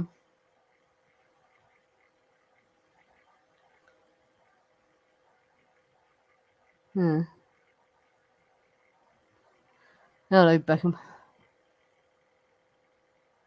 The start was to hide drug ban but promote the Helter-Skelter via the CIA through Bugliosi, as it ended communal alternative as people helped feed us. Yes. Well, it was definitely used as a weapon to hit the counterculture with, wasn't it? And to make it look like the counterculture were bad, and that it would lead to murder and mayhem and that if you could let your children go and hang out with long-haired men and take LSD. That was how it was used, wasn't it? Basically. So yeah, they definitely used it once the murders had happened to attack the counterculture. But that was as far as it went. I don't believe theories that the CIA orchestrated the whole thing and that it was meant to happen. Though I think that they moved in as soon as it had happened and exploited it to knock the counterculture and drug use and all that. Yeah. Is that the only type anyone listened to her was after they heard of Gerritsen? Yeah. Well, people were telling me she was on Facebook and to interview her, but I was like, no, I don't think I will. Yeah. Oh,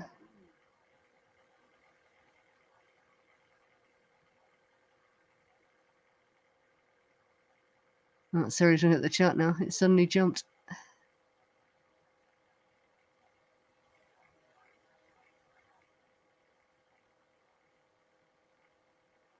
All right, the actress Gabrielle Drake, yeah. Not Rose Tate Polanski. I was going to say, what? That's a crazy twist. No, yeah. No. Yeah. Write a book. Oh, I can't be asked to write a book, to be quite honest, no. Someone else write the book. Yeah. Yeah.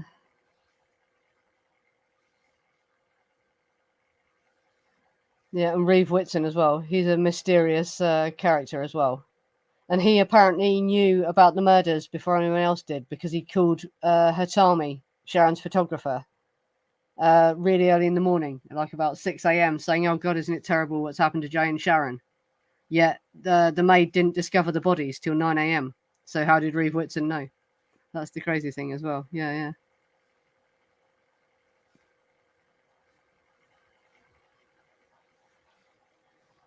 Yeah, well, why were none of them arrested for violating their parole? Susan was violating her parole as well. Yeah, it's all very strange, isn't it?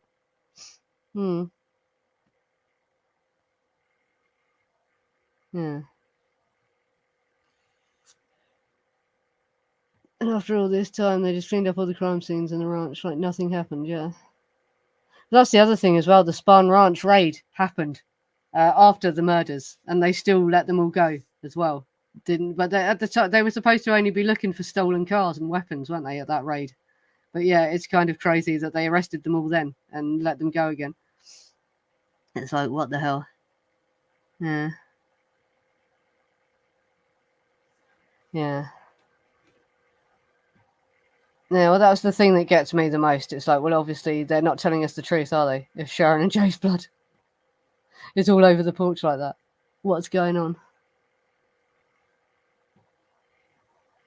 That's the most obvious thing that shows you that something's off about all this.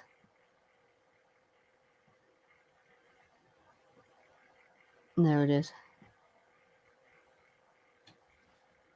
Oh, and yeah, but you see Sharon's around the door and by the bush, and Jay's blood is like the bloody huge great pool of it by a bush that looks all broken as well, as if someone was lying in it, or maybe the people that moved his body trampled that bush as they were moving him or whatever. But yeah, you can see the broken bush. Let's see the larger picture of Jay's blood if I can find it.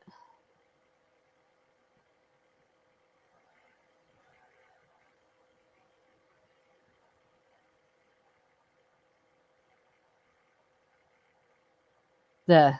See the full-size picture of Jay's blood. You can see how the bush is all broken there. Could that be because he was collapsed on it, or could that be where the people moving his body had to walk over the bush in order to pick him up? Yeah, and this is the clearest picture. Oh, and by the way, this is in the court evidence boxes. And so I thought, what did they mention this in court? But you can match up from the tags the days of the trial transcript that the pictures were shown. And guess what? The volume where this picture was talked about is missing, right? So this picture was shown to the court, right? But the volume of the transcript is missing, so we'll never know what they said about it, yeah. Unless anyone can find it. Yeah. And the small amount of blood under him in the living room, yeah. That's it. There's not a lot of blood under Jay in the living room, suggesting that he didn't bleed to death there, did he? It was only the blood that was soaking out of his clothing that soaked into the rug. Yeah. Yeah, that's it. We can't find that out either because we can't find the piece of the transcript where they use this. But that says OMN next to it, which is Jay's blood type. So they're showing that that's Jay's blood, basically. But only that bit there. So what are they saying that the other bit? Oh, you know what I mean. But we cannot find the transcript. The bit of the transcript is missing. It would have been in. I think it's volume 88. But yeah, it's missing.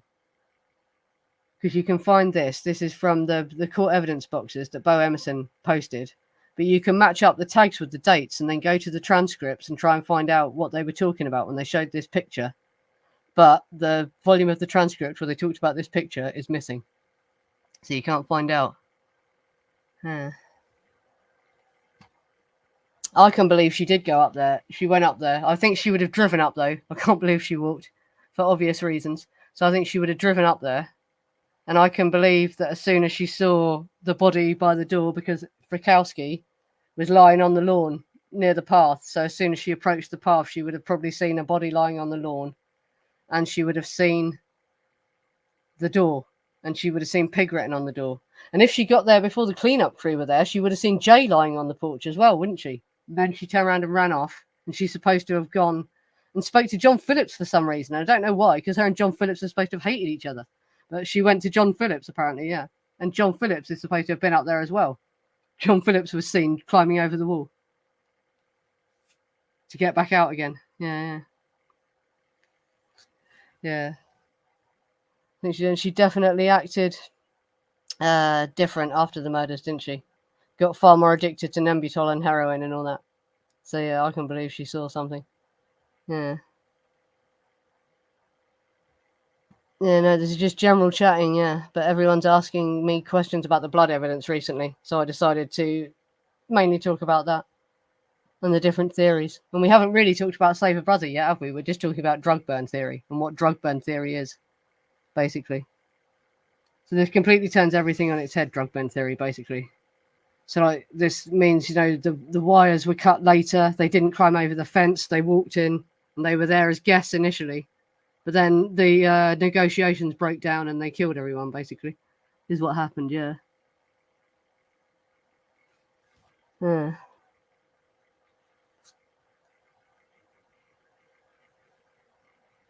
Yeah, see?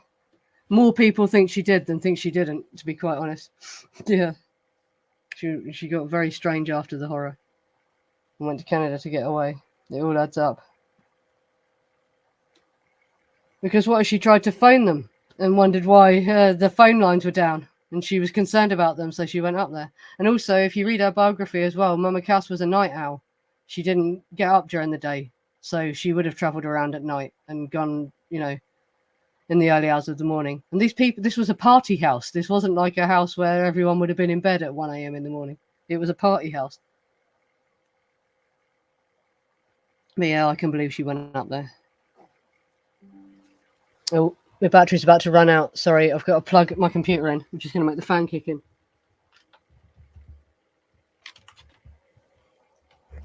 Right. Well, I've been going for over an hour now. Because I didn't go to an after show because we're on a general chat stream. Yeah. Yeah, she was questioned extensively by the police, yeah. But that's because of Pick Dawson, because of her association with Pick Dawson and Billy Doyle, who were both suspects.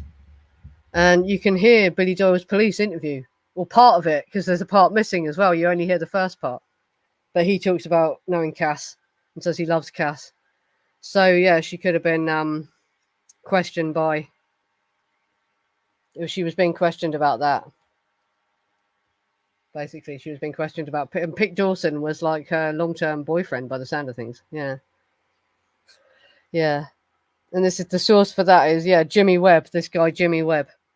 He was a songwriter that was going to write a song for Cass Elliot. And one night they were over in London. So this was just before she died. And they were drinking together. And she suddenly told them that she went up there. And she said she saw Abigail Folger's body. I've done a stream about this. Right? She said she saw Abigail Folger's body. But that's off. Because of where Abigail Folger's body would have... Abigail Folger's body was further up the lawn. It's more likely she saw Frykowski. But they were so messed up, she probably didn't know who she was looking at, poor woman. But yeah, she said she saw Folger's body. And then went into, what do you call it? Forgotten the word. Oh. But yeah, where you're screaming, but you can't scream because you're in shock. There's a word for it. And that's the word he uses to describe it. But so she ran away, sort of trying to scream, but unable to scream. And I think she would have had her car with her. I don't believe she walked up there. So she would have jumped into her car and driven away. And if you look at the streams I've done about articles about the Cielo Drive murders, there's a neighbour who was close to the Cielo Drive house, and he said he saw 3 cars leaving Cielo Drive at 2 a.m. Yeah. Yeah. No, not shock. There's a specific word for the screaming when you can't scream. I've forgotten the bloody word. And I can't look it up. Paroxysm. Sorry, yes, paroxysm. I found it. It's come back. Paroxysm. She was having paroxysms. And I found a clip of a woman having paroxysms to show you. But it's where you're hysterical and you're trying to scream, but you can't. So it sort of comes out like jagged and like you're sobbing. It sounds like you're sobbing. It's horrible. Yeah, but yeah, it's a shock reaction, like when you've seen something really horrific. Paroxysm, it's called. She was having paroxysms as she ran away. Yeah. Oh yeah, the mamas and papas knew a lot. Charles Manson was going to call them as witnesses, apparently.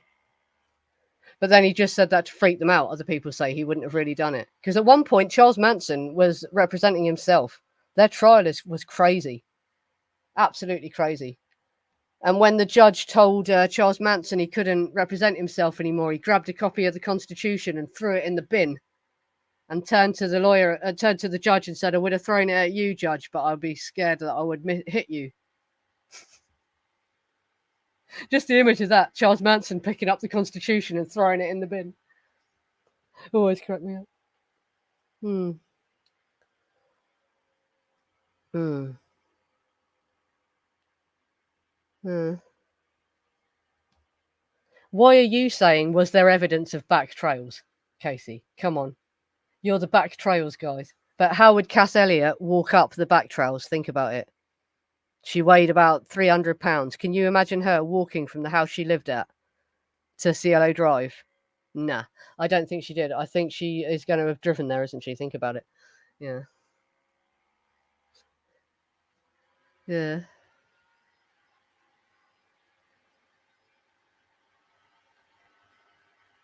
Hmm.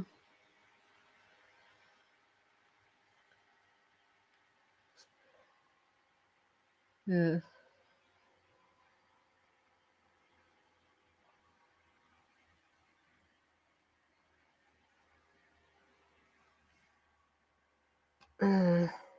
I don't know because it's not just the fact she said it to Jimmy Webb. It's the way her behaviour changed and the way she acted. The way she acted as well. She changed and she became more addicted to Nembutal. Right, I've done a stream about her life and her drug use and her death. If you have to watch that to hear all this. But she was so addicted to Nembutal, she went into a coma. And in order to cover it up, her mother had her treated at home, so she wasn't taken into hospital. She was treated in her home. That was on her honeymoon from when she married her second husband. She went into a coma because she took too much Nembutal. She obviously got really, really messed up by these murders. But just living near it might have been enough. So that's not necessarily proof she directly saw the bodies. Just having known the people and it would make you feel unsafe. So yeah, maybe it wasn't. Maybe she didn't. Maybe she was making. But why would she lie? But we didn't. Could Jimmy Webb be lying? Maybe Jimmy Webb was the liar. Yeah, yeah. But yeah, well, we never know, will we? We'll never know. Yeah. Mm-hmm. Yeah. You think she walked?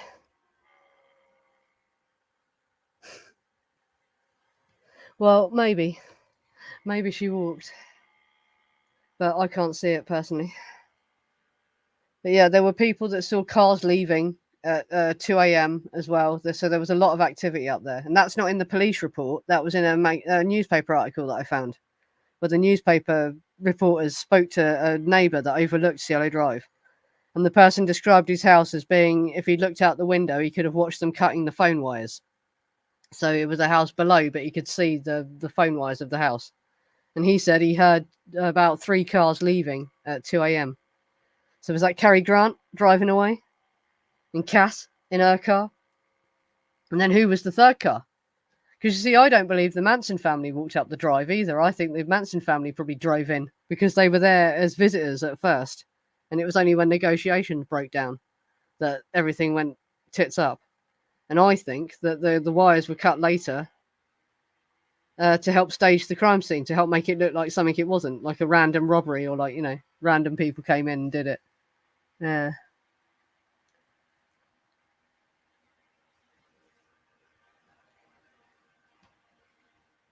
Cary Grant must have either paid off the cops, although the cops chose to move his vehicle. Grant has split, right? I'm telling you. And Garrettson split down on one of those trials in the back. Right, so you think, yeah. There's some interesting stuff getting said as well in the Abraxas Circle group. I don't know if you've seen it or if you follow Nicholas Schreck, but Nicholas Schreck has spoke to a woman recently who observed something interesting as well. The path that Stephen Parent's car is supposed to have taken, the way he spun round, the way his car spun round, actually does look like there was another car parked there that could have been Cary Grant's car, and that's quite compelling. I don't know if you've seen that. I'm not explaining it very well, but yeah, look for that because that's another good point. Yeah, yeah. Hmm. And about Cass being murdered as well, right? Honestly, look at her health. Look at everything that was wrong with poor Cass Elliot, right? I don't think they needed to murder her. Sadly, I think that she just died of her because her health was so poor, and it was because of drug abuse, not because she was overweight. No one, it's not normal for a woman that young to die from being overweight. It was not because she was overweight. It was because of her drug abuse, and also she just performed for 5 nights in a row. and singers shouldn't perform 5 nights in a row. Right, it's really bad for you. And also, people at the Mick Jagger's party said they saw her sneezing and coughing, so she was having bad. She had a respiratory problem as well, and she was tired. I think that she did die of natural causes, but it was very convenient for a lot of people that she died when she did. And apparently, she was just about to start talking as well about the case because she told Jimmy Webb at this time, didn't she? Yeah, yeah.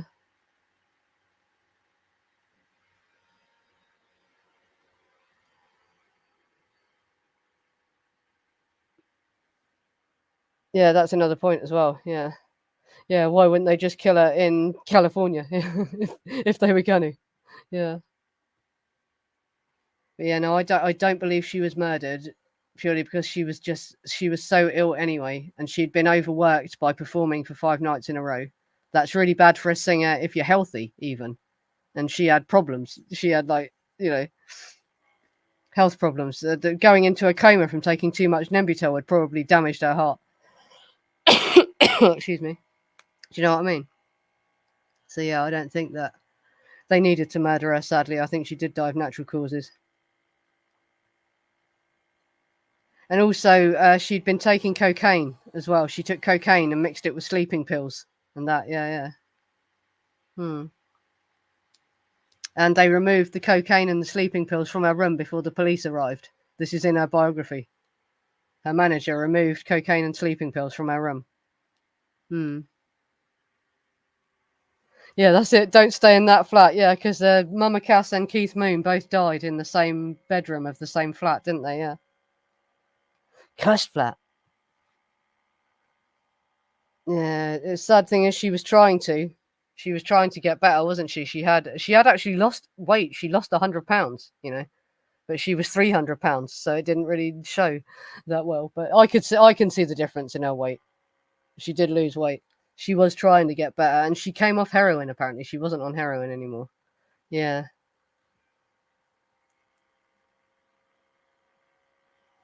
yeah, we're back on the blood, back on the Jay's blood. Yeah, it's on the screen, but that is a lot of blood.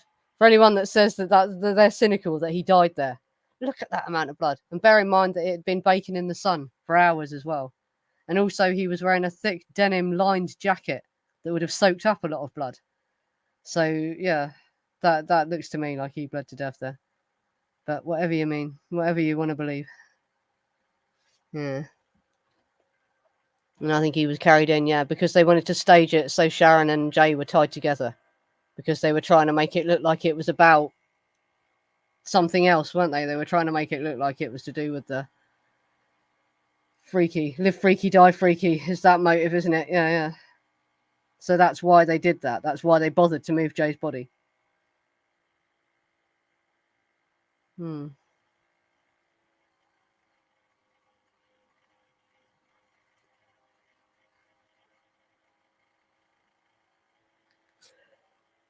No, it was what do you call it? I think it's a drug that they gave alcoholics. Might have been haloperidol. He overdosed on haloperidol, and it was definitely deliberate as well. He couldn't have accidentally taken the amount he did. He had a bottle of the drugs that they give you when you're an alcoholic to get off alcohol, and he overdosed on it. Yeah, because he was going through a lot. And he had a chauffeur who was like his rock, and he died in a freak accident. And apparently he was really upset that he'd lost his chauffeur, who was like his best friend and who looked after him and that. And also he had lost access to his daughter. He couldn't see his daughter because he was so drunk all the time, basically. And so he was really upset about that. And yeah, Keith Moon, it looks like he took his own life. And a lot of people think he died when he drove his car into the swimming pool. He didn't. He didn't. He died in the same flat that Mama Cass died in a couple of years earlier. Freaking enough.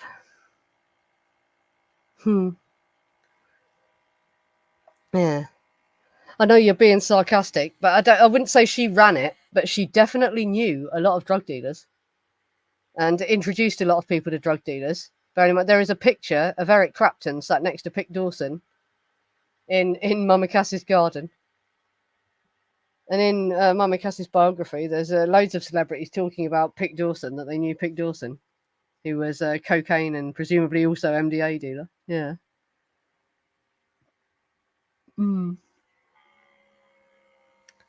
Yeah, he took 26.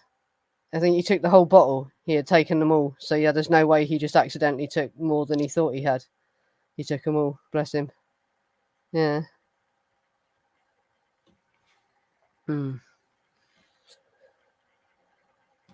Well, Pick Dawson was supposed to be in New York, and Billy Doyle and Charles Tacot's alibi was that they were in Jamaica.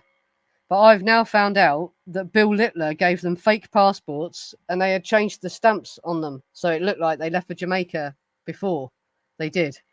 So Billy Doyle and Charles Tacot could have been in California.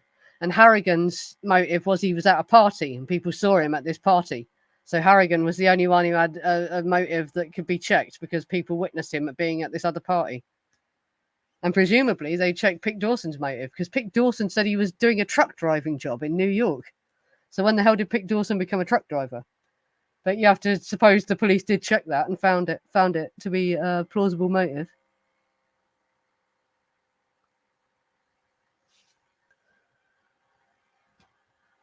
And so Manson and someone else went the day before to sell drugs to Jay Sebring. And the other man, Frykowski, and they beat Manson and his friend up. And that's what they went. I've never heard that one, no. That Manson had been beaten up by them. No, I've never heard that. I'm not sure, though. But there's the Canadians. Tom Harrigan went up there the night before, he reckons, and he found Wojtek and Jay Sebring on mescaline, tripping out. Yeah, and that was the last time he saw them, apparently. Yeah. Yeah. And yeah, that's the other thing, isn't it? People say it looked like Pick, and then someone came and added a bit to make it look like it said Pig instead of Pick. But it's as if Pick had signed the door, and then someone went, "Oh shit, no, change it so it looks like Pig." Yeah. Sorry, I was looking. Who gave Tex STP? Yeah, that is the other thing. I don't know what his source for the STP was, right? But you get this from Leslie and Susan. Both say they thought Tex was on STP on the night of the La Biancas, at least. And STP, in case you don't know, is LSD mixed with amphetamines. And of all the stuff I've read about this case, the only other person I've seen talk about STP was actually, what's he called? Dave Crosby. And he said he took it at Mama Cass's house in her swimming pool. Right? So Cass had STP, or it could be scored at Cass's house. Whether it was Cass that was selling it or not, who knows? But yeah, that's the only other place that I've read about STP was around Cass's house. So that suggests that, yeah, they were. Yeah.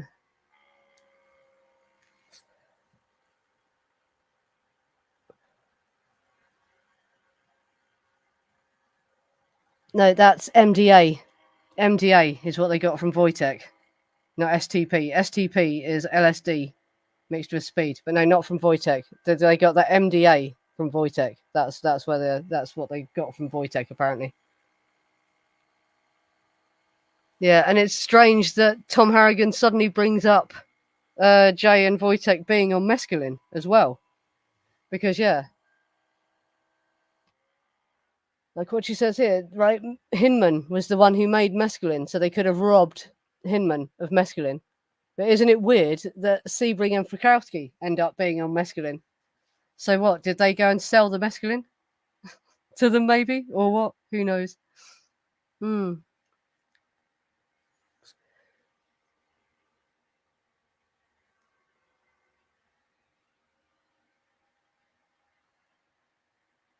Yeah. Yeah, they had that supposed to be speed, isn't it? In the Gerber jar, not mescaline. Yeah, and that's it.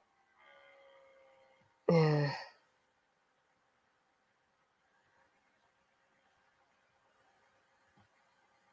I haven't heard anything about him. No. I've heard that Bill Littler went out to Jamaica and stayed with them after the murders as well. He flew out and met Tackett and Doyle after the murders. But yeah, I've never heard the name of the pilot who flew them out there.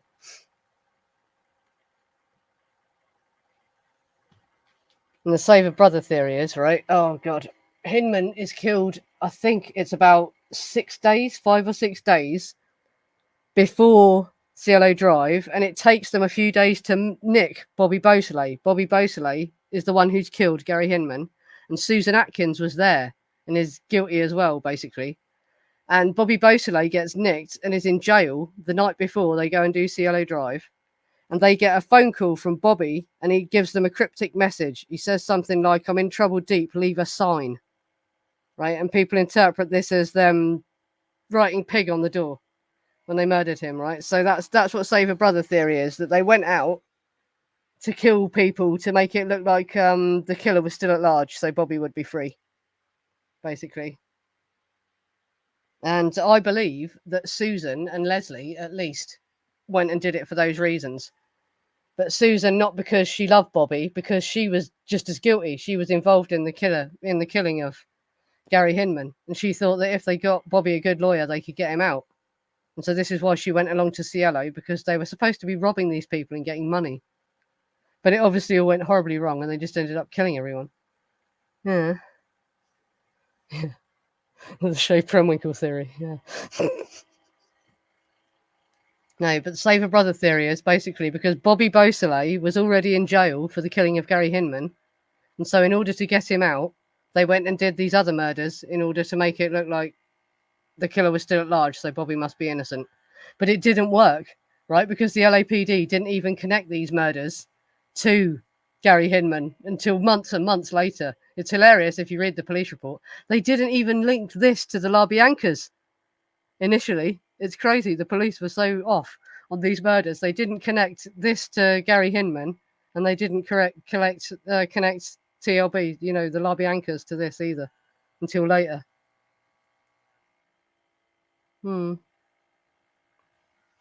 Yeah, that's it.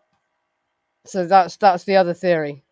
And I believe that Susan and Leslie might have gone for that reason. But I think that Tex and Linda Kasabian and everyone else, it was about drugs, basically, and debt. And then the LaBiancas, their motive for doing the LaBiancas is a lot more mysterious, because who knows? Who knows what they did that for? There's a lot of stuff about the Black Book, obviously, and there's evidence that they did know the Manson family, because the black bus was parked on the lawn outside the bloody LaBianca's house, in the house next door. And there's this story that comes from Alice LaBianca that there was a confrontation. She reckons she was told by the police that Charles Manson and Leno had a confrontation in the garden. So they may have gone back.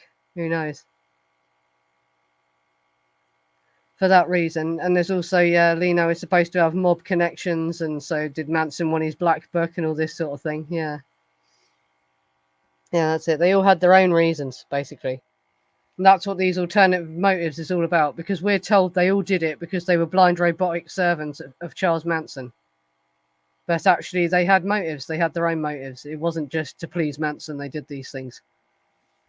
And I'm not saying Manson was innocent. Manson was a massive accessory, and he took part in 2 of the murders. And if he really did go up there and move the bodies around and fuck about with the evidence, then he's guilty of all sorts of shit. But he did not order them to go and do this. That's the thing that needs to be corrected. Hmm.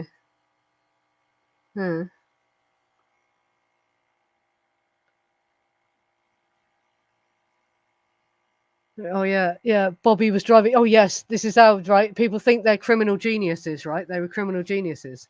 This is how criminal genius they were, right? Bobby Beausoleil was driving around with the murder weapon in the door compartment in the car of the man he'd murdered, and he decided to pull over and have a nap in the car. And the police nicked him driving the car of the man he'd murdered with the murder weapon in the car. So that's how genius these people were. Yeah. So that's how they caught Bobby. And if you read his first police statement, which is on cielodrive.com, he tries to blame 2 black guys as well.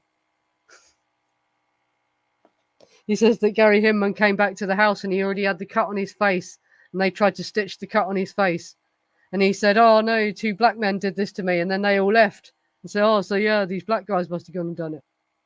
That's what Bobby actually says in his initial interview.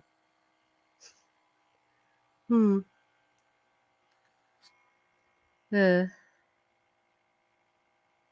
Yeah. That's how they really tracked down the murderers. They followed the trail of Pat's hair back to Spawn. What? And Susan's pubes. Oh, and Susan's feet are supposed to have been bleeding from the sores as well, aren't they? And there is a bloody footprint. I don't think I have a picture of that. But that's meant to be Susan's feet bleeding from horrible sores all over them because the gonorrhea was so bad that she had sores on her feet.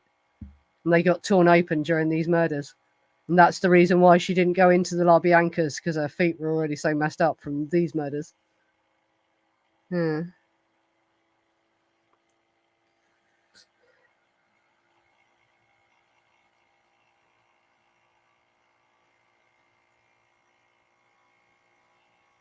Sorry, just look at the chat.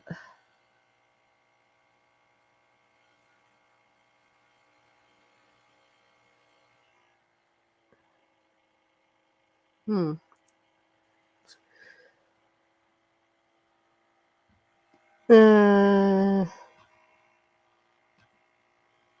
No, has anyone seen the interview with a guy called Rabbit? Can't remember his name. Oh, God. Oh, there's loads of them. Yeah, there's loads of them who claim, yeah, they saw. So he must have gone to, Barker Ranch with them. Someone who was at Barker Ranch. Yeah, no. I haven't seen the particular interviews, but yeah, there's quite a few claims, isn't there, that there were more bodies buried out at Barker Ranch. But yeah, there was a weird documentary that I found as well, which is really, really bizarre, right? Because Tom O'Neill and Bugliosi are on it, but it's years and years before Chaos came out. So why the hell is Tom O'Neill talking like he's an expert on the Manson case before he's even written Chaos? It's a weird documentary, but it's a police. Well, they're not on behalf of the police. They're just a forensic team, and they were going around Barker Ranch testing the soil, trying to find more bodies. But the police wouldn't let them dig, or wouldn't let them dig down more than a certain amount and stuff like that. So it's like the police didn't want them to find more bodies. But yeah, they had heard a rumor that babies died, and when the babies died, they just buried them. That at the Spahn Ranch and at Barker Ranch, babies died, and when the babies died, they just buried them. And they were looking for the bodies of babies at Barker Ranch, and that was one I had never heard until then. Ah, yes, White Rabbit. He's the one. Yeah, that's the one you mean, isn't it? He's the one that said, yeah, he saw them burying more bodies and all that. Yeah, as well as saying, yeah, he used to shag Susan. Yeah, they didn't say what they died of. Just died probably from neglect, presumably, or yeah, not being fed properly. Who knows? And then when they died, they just buried them. They didn't report their deaths. But I know the birth of Zizou was recorded, obviously, wasn't it? Yeah, because Susan got into a clinic somehow to have her baby. I was always wanted to know who paid for that as well. Who paid for Susan to have her baby in that clinic? That's never been made clear, has it? But yeah, when women had babies on the ranch, were their births registered even? And how long did it take for them to register Pooh Bear's birth? Because they gave birth to him. She gave birth to him outside of a hospital, didn't she? But yeah, it's quite a horrible thought, isn't it? Yeah, that these girls might have been having babies, and when they died, they just didn't register their births. Yeah, it's easy. Well, from what I've heard, he got adopted, and that's it. That's all we know. He got adopted by a couple that were police or something like that, I think. And then that's it. But from what pictures I've seen of him, he was very small and he looked quite sickly. So I don't know if he'd have had a long life. Poor thing. Yeah. Yeah, they might have died of malnutrition or neglect because, yeah, Manson had this weird thing about not letting them be mothers, didn't he, as well? The babies had to be taken care of in a communal fashion, so no one person could be their mother. Like they just left them all in a trailer and raised them all together communally. So that's so messed up. What that does to children's heads is absolutely terrible. Yeah. Yeah, Pooh Bear, because they all lived at Hinman's for a while as well. Yeah, the family had the bus, didn't they, on Hinman's lawn? That's the other thing that's so horrible about the fact they killed Hinman. Hinman was their friend as well. Makes it even worse. Yeah. Oh yeah, and they only talk to the babies in baby talk. Yeah. And there's in Linda's trial testimony. There's an episode where she says where she says that her baby was out in the full sun screaming for about 20 minutes and no one was allowed to go to her. And the California sun's really hot and babies can get dehydrated and die very, very rapidly. So that's quite concerning that they left her out in the sun screaming and just wouldn't go to her. So if shit like that happened, yeah, I'm not surprised if babies died. But there's no proof that babies did die. No one ever found any bodies of babies. This was just something I heard in a documentary. Yeah.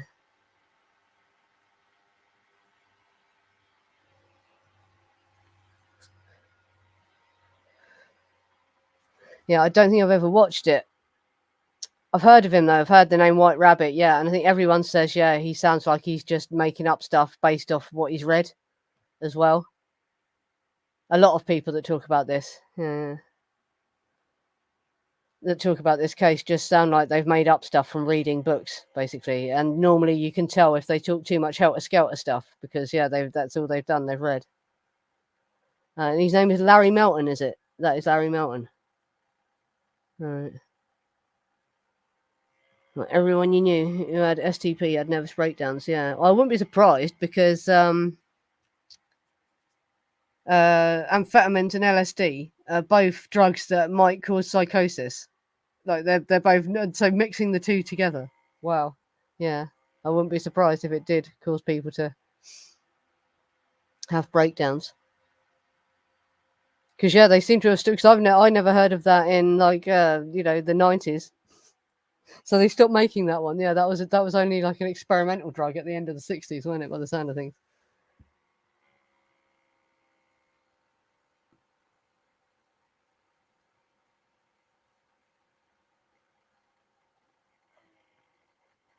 Yeah, right. Well, bloody hell, I've been going over 2 hours now. This is 2 hours long, so I might have to end it because it will just get ridiculous.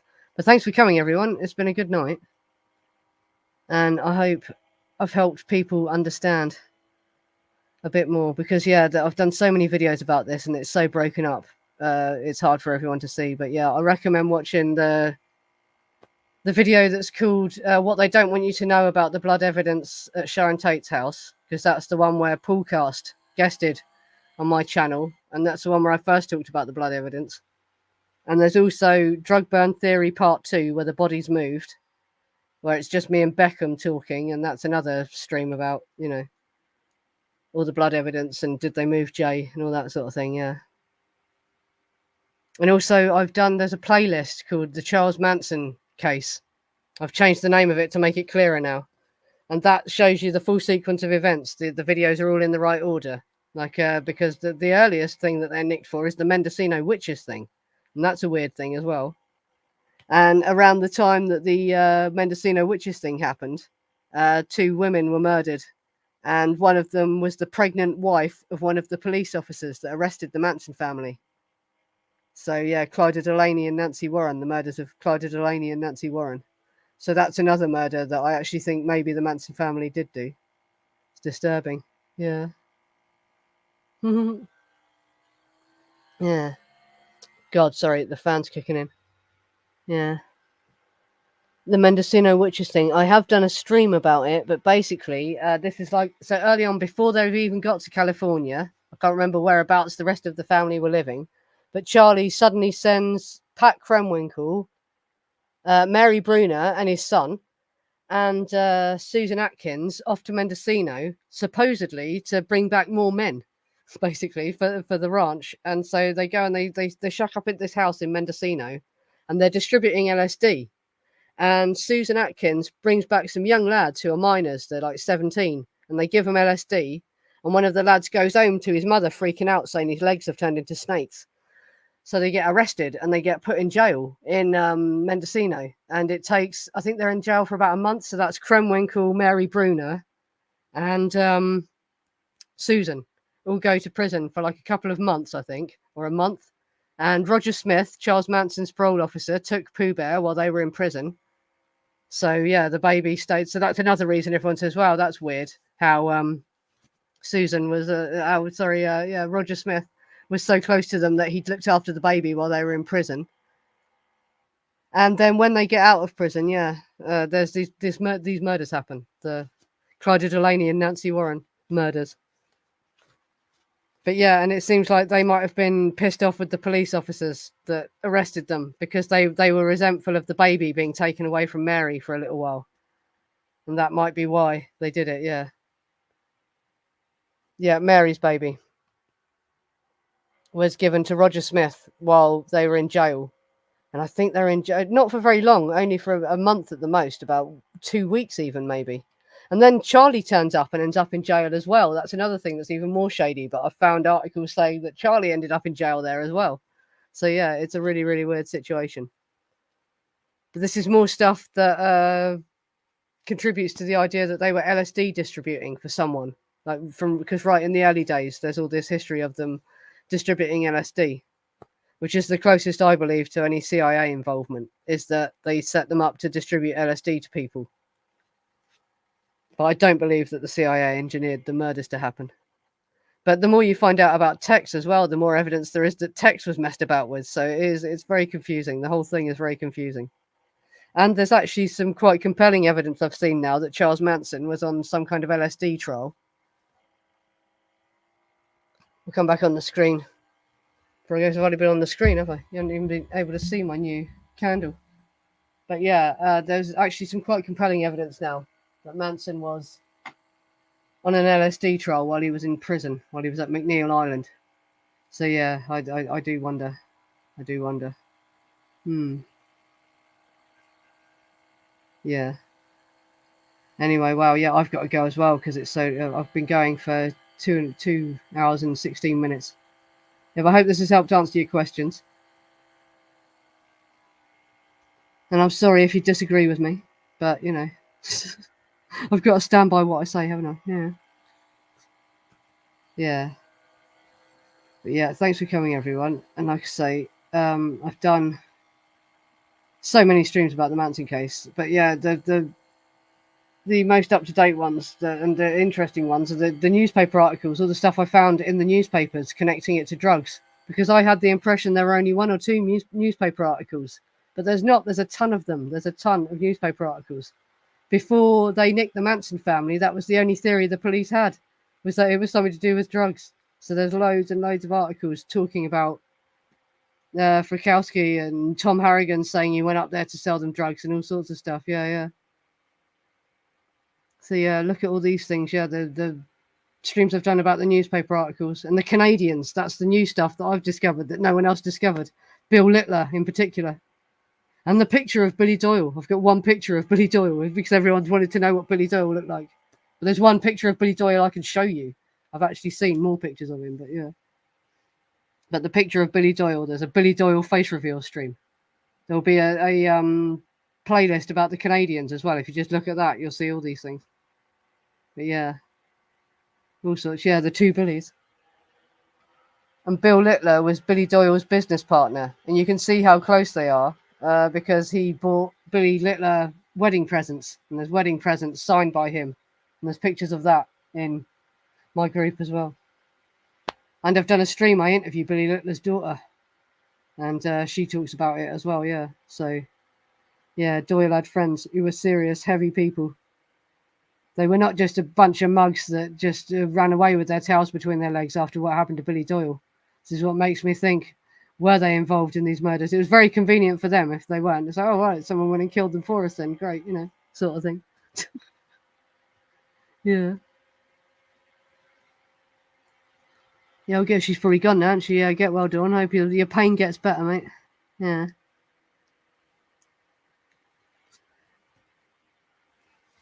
Yeah. There's a lot of drug research happening in Mendocino.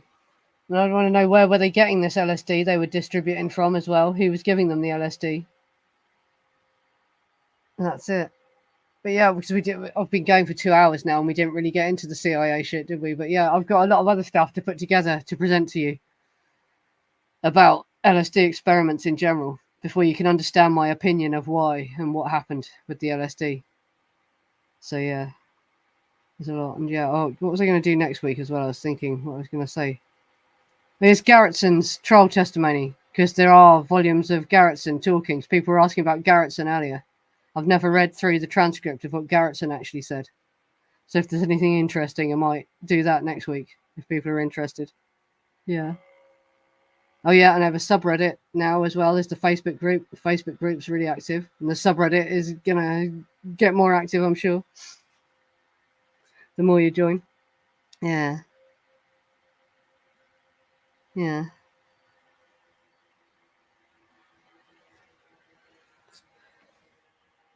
Uh, uh. No, I didn't say he was appalled. He was just shocked by what they'd done. He didn't think they had it in them. Look at them. Would you have thought they had it in them? I wouldn't have. Susan Atkins and Patricia Krenwinkel. You think they would do that? He was shocked by what they had seen, what he saw, what they had done. And he called Tex Mama's boy and Rumpkin. He didn't think Tex had that in him, obviously, did he? He was shocked. And Tex ran away from the Bernie Crow situation and wouldn't go and save Rosina and all this shit, would he? Yeah, yeah. So, like, yeah, I think he was shocked that Tex had it in him, basically. Yeah, yeah. Yeah. Yeah. But anyway. Thanks for coming, everyone. And, yes, I'll see you next week.